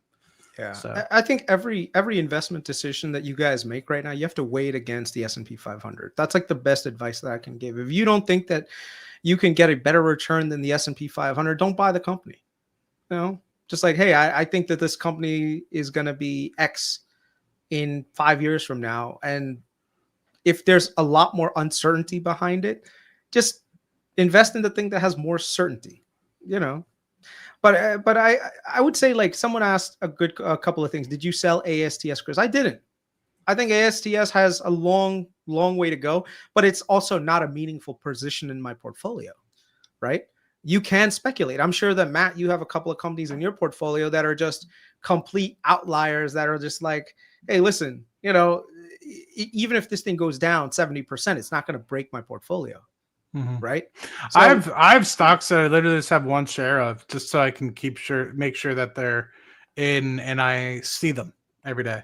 So like I have one share of MicroStrategy. I sell puts on MicroStrategy, so it's different, but I have one share of SMCI. I have one share of a couple different stocks, just because Celsius, because I just want to make sure that I see it and I'm keeping tabs, because I've been in the past where you forget about certain companies and then it's too late and they rebound, or you're not keeping an eye and you forget about them and it's a year down the road and you're like, fuck, I've completely forgot. And so sometimes it's okay to just literally just buy one share or something, unless it's Berkshire Hathaway A shares. That's a different story. But it's generally not going to break the bank to just buy a share or something and to keep track of it. So I generally do that a good bit. And that's another thing that like, I'm okay. Like some of these oil and gas stocks that I throw $50 at every paycheck, I'm okay because I've done the due diligence, and those are the stocks that when I know they're not for right now. That's not me trying to put money into them right now. Those are my stocks for when the market does go down, right? So I'm throwing $50. $50 every paycheck is not a lot of money for me. So those are just so that I, have a steady drip going into this kind. And so when the market does flip over, Chris and I were talking, like, when oil does do its flip, then that's when I move size into, something like that, where I'm like, okay, this is the play that I want, right? I want to buy something that's, 10 cents on the dollar and ride it, for 2 to 3 years. I did that with other companies in the sector and rode those handsomely until 2023, from 2020 to 2023. And I think sold and never looked back. So one of the things that, like, someone asked, like, what do you guys think about 2026? I mean, look, valuations in the general market are expensive. Does that mean you should sell everything and go into cash? No, you'll probably miss out on some gains. But I would say there are sectors that are unloved, that have deep value, that are somewhat more defensive, and at the same time you can make good money on and do well. So as an example, all the healthcare names, right? Like United Health, Elevance, CNC, Molina, all of these guys, we've spoken about it in the past, right? We did really well on those. Why? Because I know that these companies are, one, they're oversold by a wide margin. So that gives you a huge safety mechanism in terms of valuation, but their business models are very, very, very durable, especially during recessions, right? If you have a business that's very consumer focused, where it's like their entire business depends on the health of the consumer, and you think that consumers are not as healthy, you probably shouldn't be in that. Like if it's something like, look at Ferrari today. Ferrari's down almost 13%. Why? If there's a recession and people are not doing so well, people are not going to buy expensive cars. There's very little to like understand with that.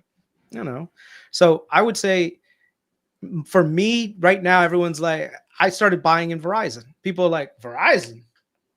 That's stupid. Why would you buy Verizon? Like, there's companies right now that are going up 7% a day.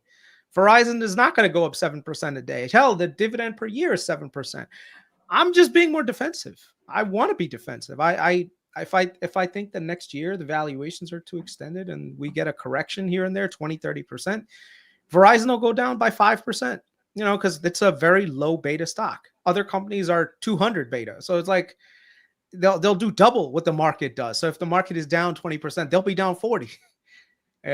So sometimes it's not a bad idea to generate a good return. Being in a recession resistant business. So for me, Verizon, if people lose their jobs, they're not going to say, yeah, let me go cancel my cell phone plan. People are not going to do that. The other thing Ferrari's is Verizon, in the chat.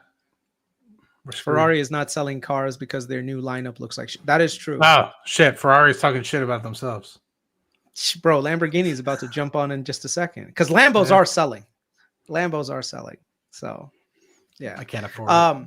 Can you just show this one thing real quick? You know what I've been looking at actually? Yeah, what? 60s Jaguar E-types. Really? Yeah. Let's take a look. Hold on a second. Let's take a look. Sorry.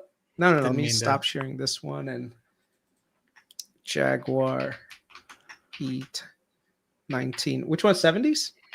Yeah, 60 to 70. Ooh. Okay.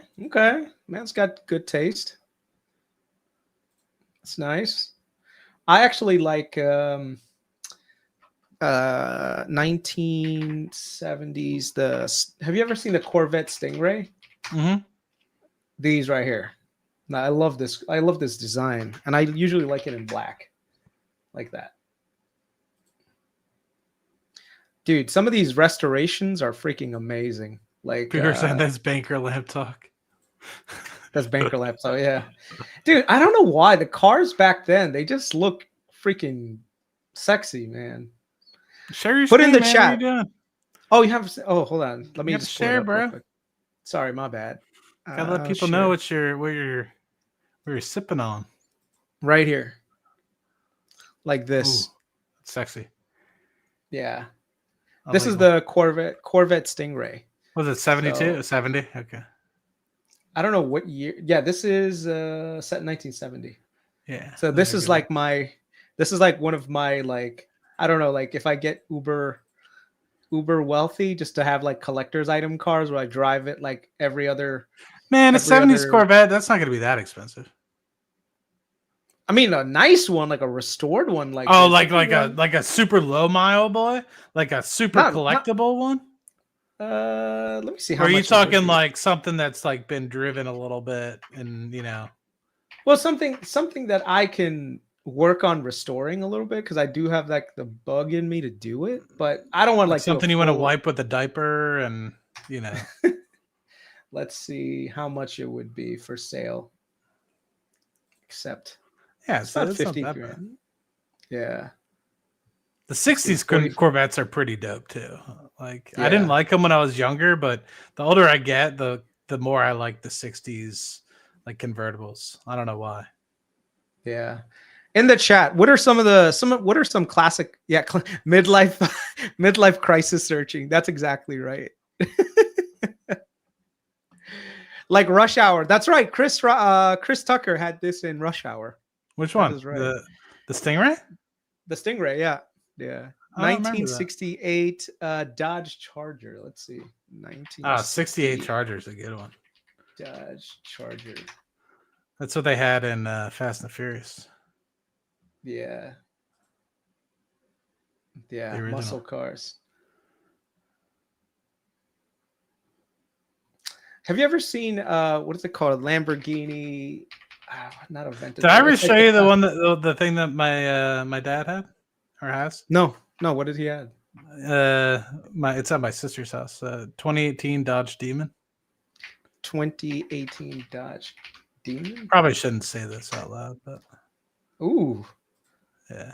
All right. I I usually go when I go to rent a car. I usually ask to see if they have any Challengers or they have any Dodge Chargers, because they actually have a lot of rental Dodge Chargers.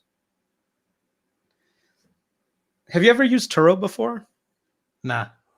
No, I've used Turo a couple of times. Like, and basically, it's like you can actually rent someone else's car, like, and a lot of people they've actually put like a business on it. So if you want to like rent a supercar, you can just go to your local area and rent it. So like, current location.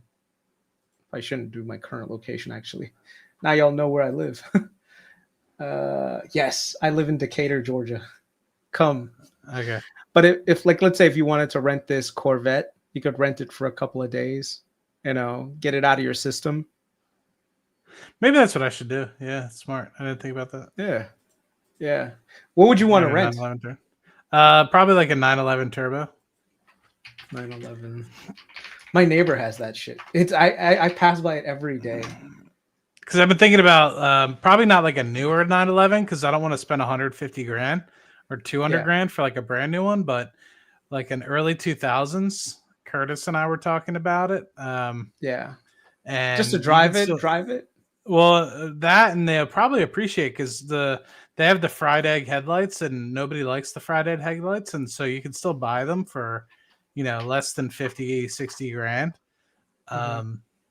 So let's see, Porsche right here. It's still showing the Corvette. There's no, I'd have to go to it. So 911. Let's see, Boxster 911. I don't want the Cayenne, Macan. My sister-in-law loves the Macan, so this one is a 2013. Good enough. Let's see.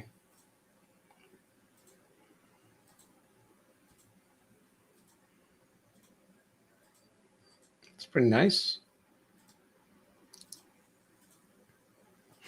Can't see it. Oh, sorry. Let me just stop sharing. I have to share like the entire screen. There it is. There you go.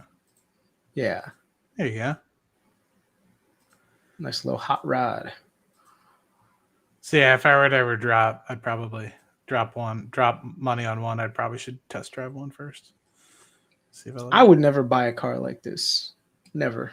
No? I'd just rent it. No, because the thing is like, first of all, you have to maintain it. You know, if you ever have to get an oil change on these things, I think it's like $800, $900. Then you have to pay insurance on this, and then these things are lawsuit magnets, because people see a Porsche and they're like, oh, if I crash into it, you know, or I bumper a brake check this is someone who's got money, like they'll have really good insurance, like they'll get something out of it. So people try to hit a car like this.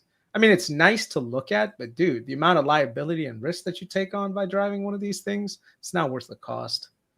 You know, like I have my wife's RAV4, love that car.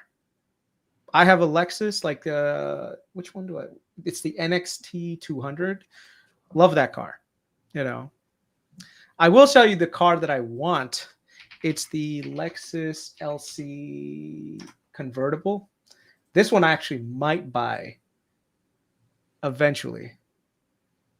But my wife does not like coupes like this. She's more of a what is that, an SUV kind of person, you know?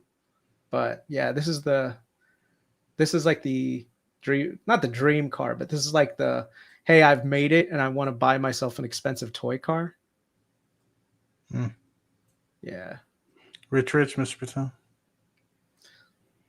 I could buy this, but I don't know. Part of me is like, nah, bro, keep your money in the market. You get a better return than just driving this thing. And not to mention, like I work from home. I don't really drive a lot. And I also don't have a garage because I have a condo, and I do not want to park this car in a condo like parking lot. I'd want to actually like put it in my garage, make sure no one keys it, and yeah. It'd be different if you know through a portion of your portfolio, like a dividend portfolio, and you eventually started growing that and your dividends eventually. But I'm not there yet. I did want to get this actually though. Like me and the wife, I told her like next year go per diem. Toyota 4Runner.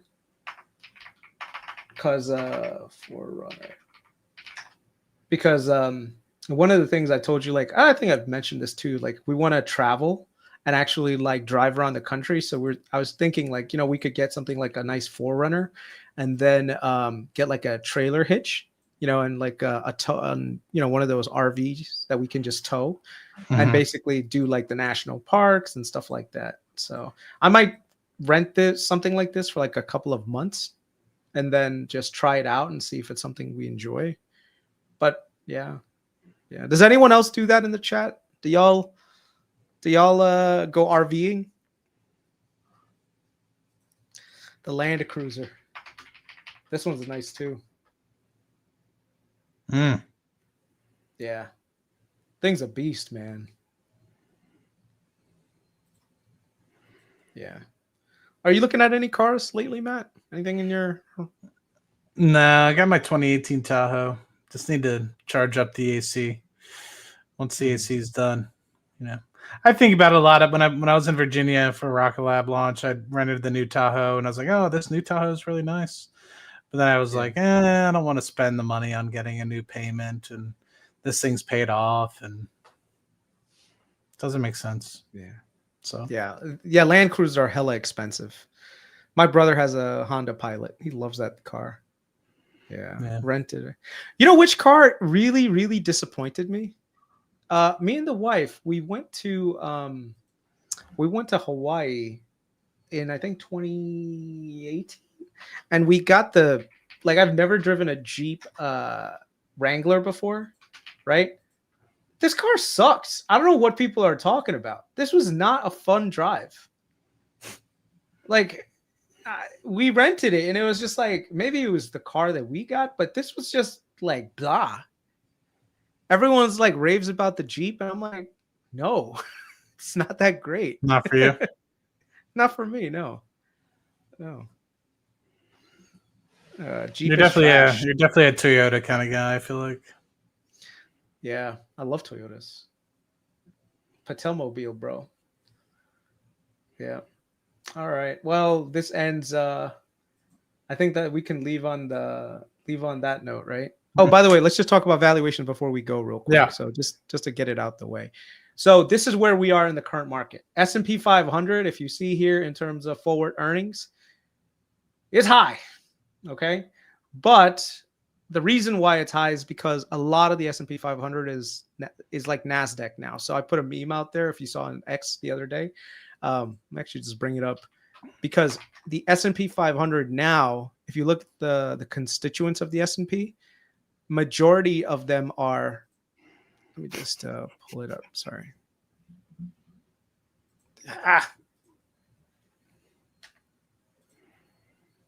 Go to profile.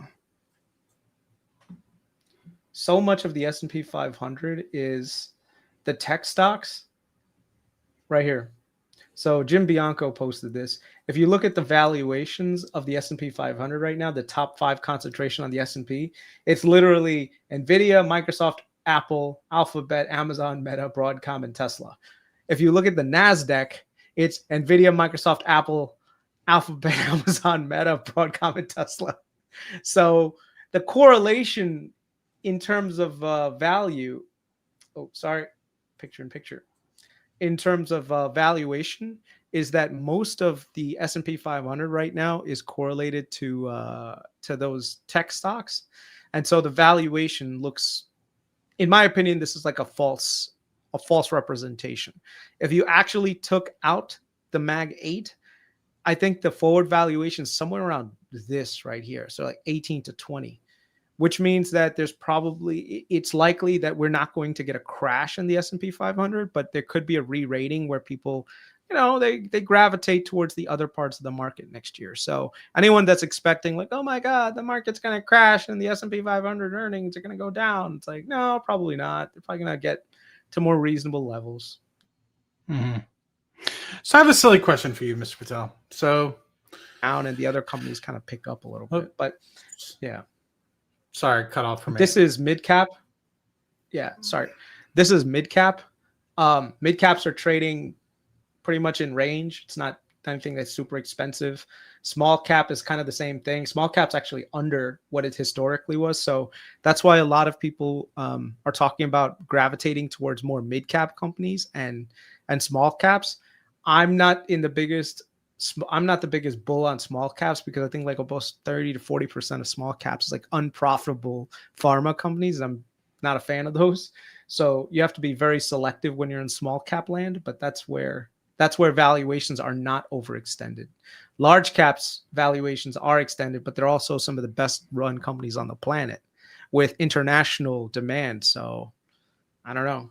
And then you can kind of just see each one of these individually and just go from there. And then from a sector point of view, you can actually take a look. But so I have a question for you. So historically, like say a private company, right? If you were like a private plumbing company or something like that, you might sell it for a 4x multiple, right? On what your earnings would be, right? Yeah. So because it's a private company, nobody knows about it, etc. But obviously now, because all these PE firms are starting to get involved, people are selling them for much higher, 7, 8, etc. So my thought process is now that stocks themselves are much more accessible, right? People are still using like, historically 15 is kind of the creme de la creme. 15x multiple for public stocks is kind of the creme de la creme.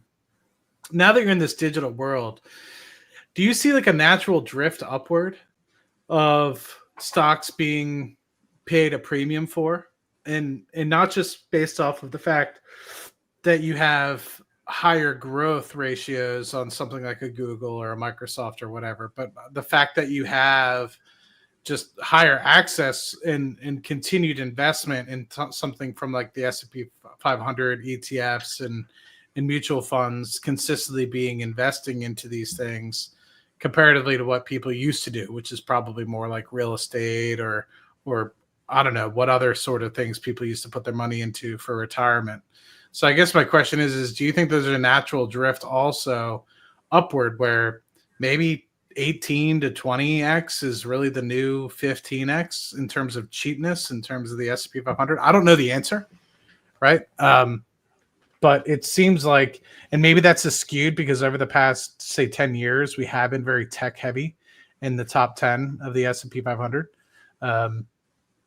But I don't know. It just seems like the premium businesses have always kind of traded over 20x, right? The Coca-Colas, the Pepsis, they always warrant a premium because of their moat and people always wanting them.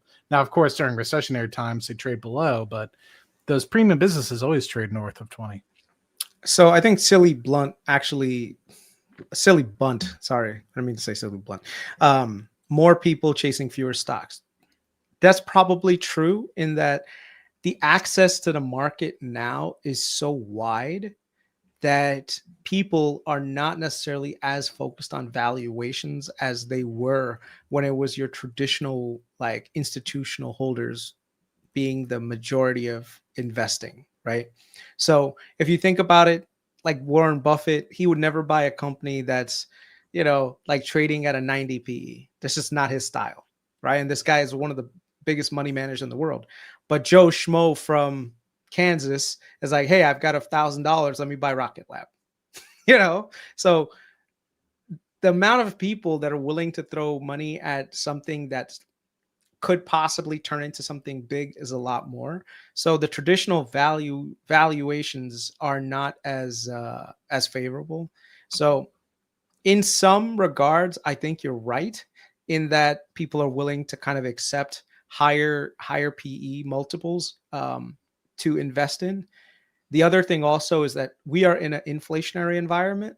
So when you're in an inflationary environment, you're trying to outrun inflation, which means to the traditional value companies don't necessarily make sense. If let's say your earnings is per year is like 7% a year, that's good. But when you weigh that against 3.5%, 4% inflation, what's your real growth? Nominally, it's like 2%, right? 3%.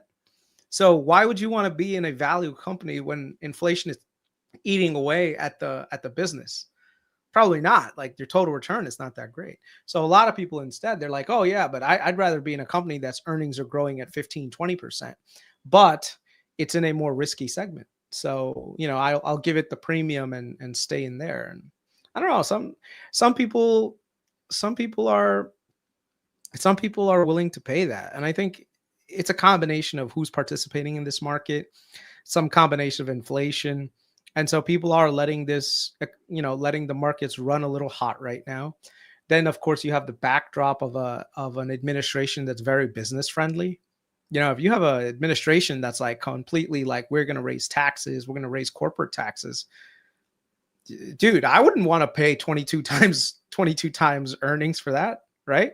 Because what's going to happen is next year, corporate tax rates go up to 30%. Now, all of a sudden, your earnings are going to go down, which means that you're going to get out of the market and the earnings are going to be re-rated. So with the Trump administration has been very favorable towards corporations and to their bottom line and margins.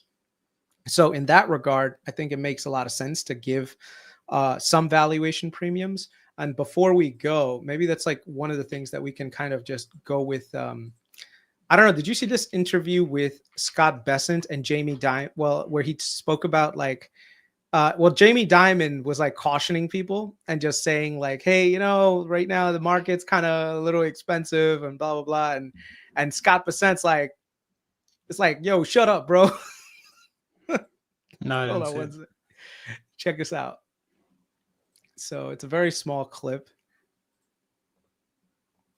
What Jamie Dimon has learned on Wall Street, there are two things you're never supposed to do at the same time: predict the price and the timing. So he's saying we're going to go down. He doesn't say when. Could it be 2028? Could it be next month? We don't know. But what this administration is doing is laying solid economic ground.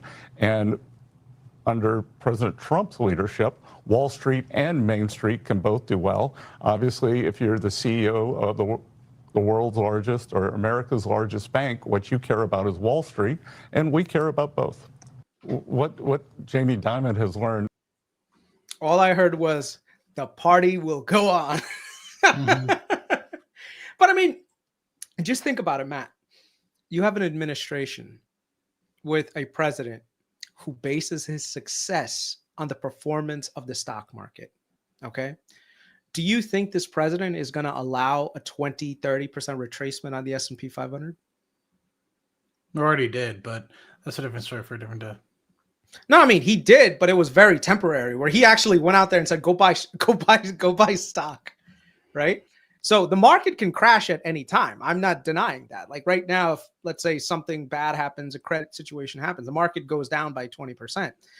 But unlike previous administrations that were more in line with trying to kind of like, work, like let the market work its solution to it, I think this administration would be very compelled to make action, like make things actionable. Well, take action in a very strong way to get the market back up again. So if we do get a major dip, this administration has proven that they're willing to take some really decisive actions to get the market back up again. And I think that's one of the reasons why the market is also trading at a very big premium. So you've got literally so many support mechanisms out there that, you got a dovish Fed, or at least a dovish Fed that's incoming, because, Trump is going to put someone who's into rate cuts, right? So you've got dovish Fed and dovish rate cuts in the future. You've got a president who bases his success on the stock market and will not tolerate a drawdown in the market for an extended period of time, right? You've got the tailwind of AI boosting productivity all over the place. You've got way more retail participation in the markets now that are willing to pay higher premiums. So maybe this is the world that we live in, where things are going to be a little bit more expensive and going to stay more expensive for a while. What do you think about that? I mean, I've always anticipated that there was going to be another leg up with respect to the fact that there's going to be business tax cuts. So I don't necessarily think that those have been fully priced into the markets yet. Because you think about it, I mean, I'm sure that that's going to be a huge piece that's going to help as a tailwind to the bottom line. And maybe that has been baked in, right? If you think about it, if that's going to help some of the net income by 10% or so for some of these companies, then you could say that a 22x earnings is really only going to be a 20x earnings in that respect, or an 18x earnings in that respect. So, yeah, I think that there's plausibility that some of these things are being planned to kind of go through it, or kind of being timed. So for me, when I look at this, all I see is other sectors catching, like, what do you call it? Like small and mid cap companies that are going to be catching up to large cap company valuations. Like, let me just show you guys something really quickly, and then I guess we can end it. Sorry, Matt, I don't want to keep you for so long, brother. Right here, real quick. Let me just share screen.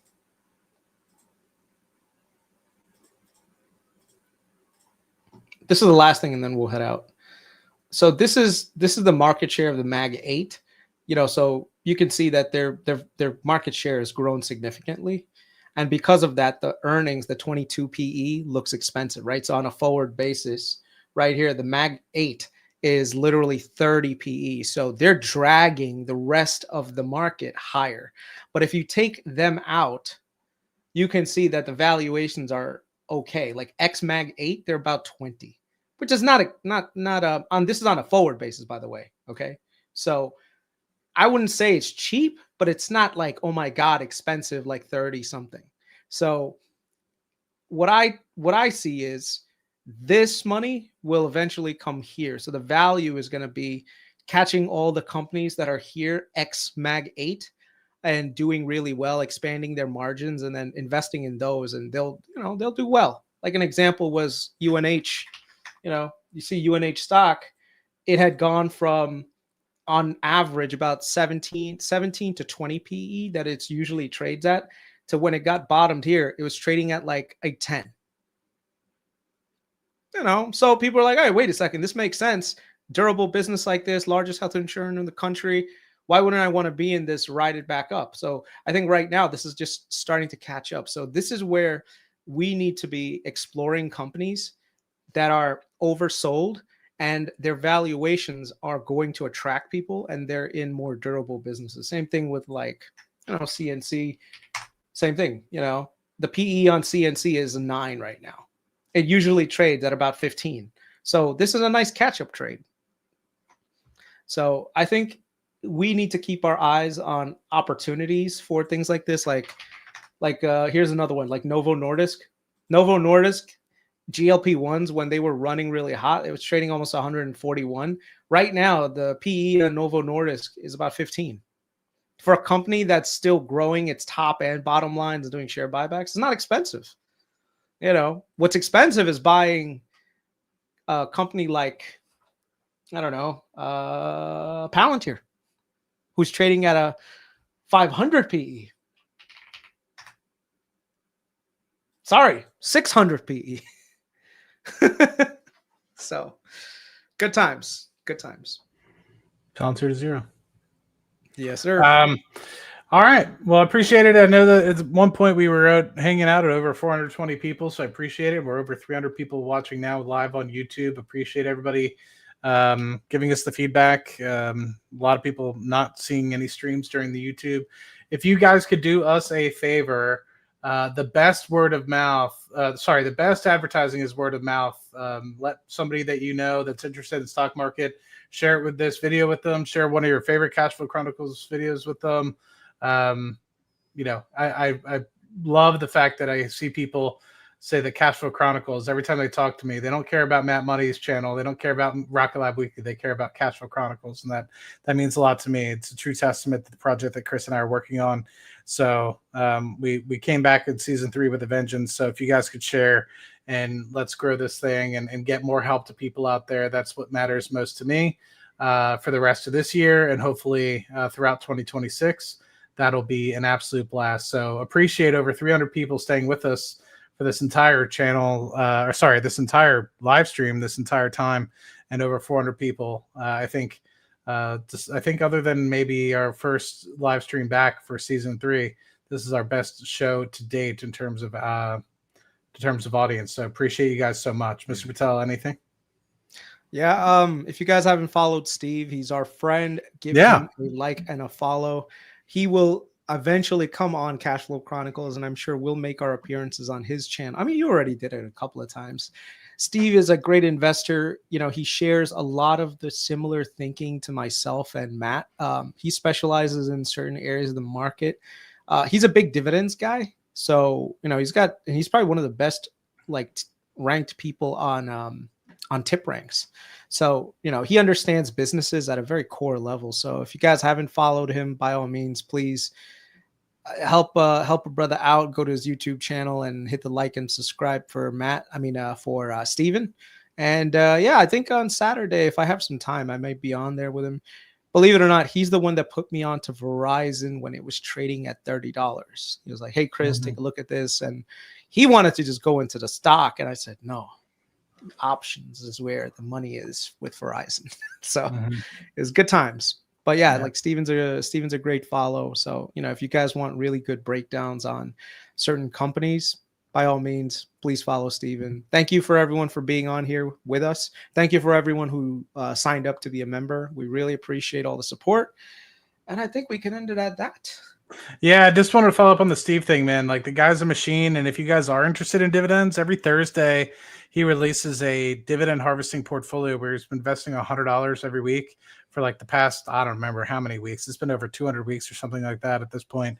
He's got like over 100 stocks in there. He writes about the progress and how much he's generating. It's a really cool little portfolio, really cool project, and he writes about it every single week.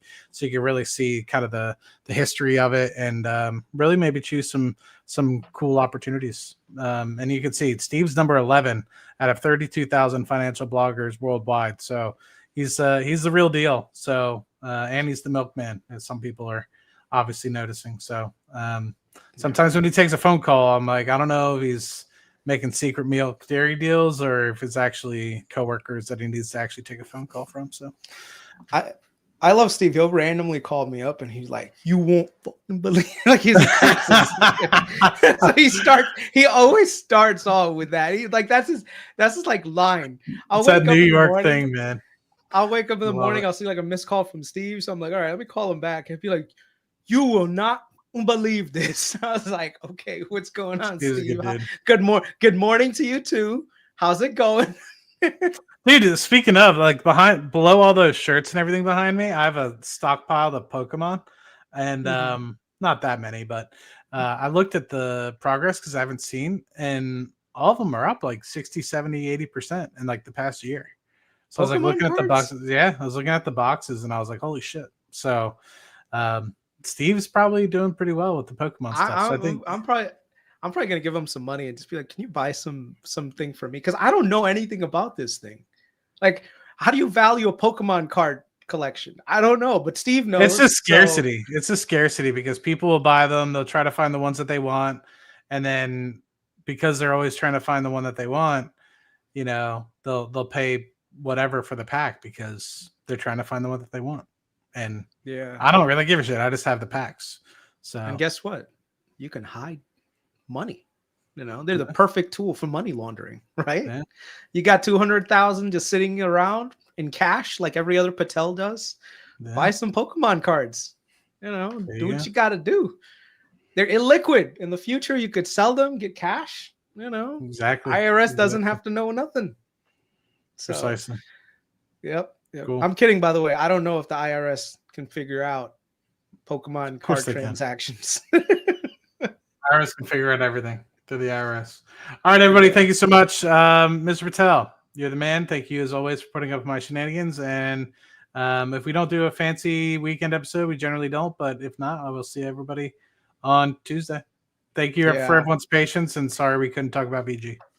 Yeah, and thank you for putting up with my long tangents into side quests. I know that probably annoys people, but it also makes things fun. So it does make it fun. And your New York ticket analogy was spot on. Many people said in the chat. Good. I hope so. You know, have a good one, guys. Take care. All.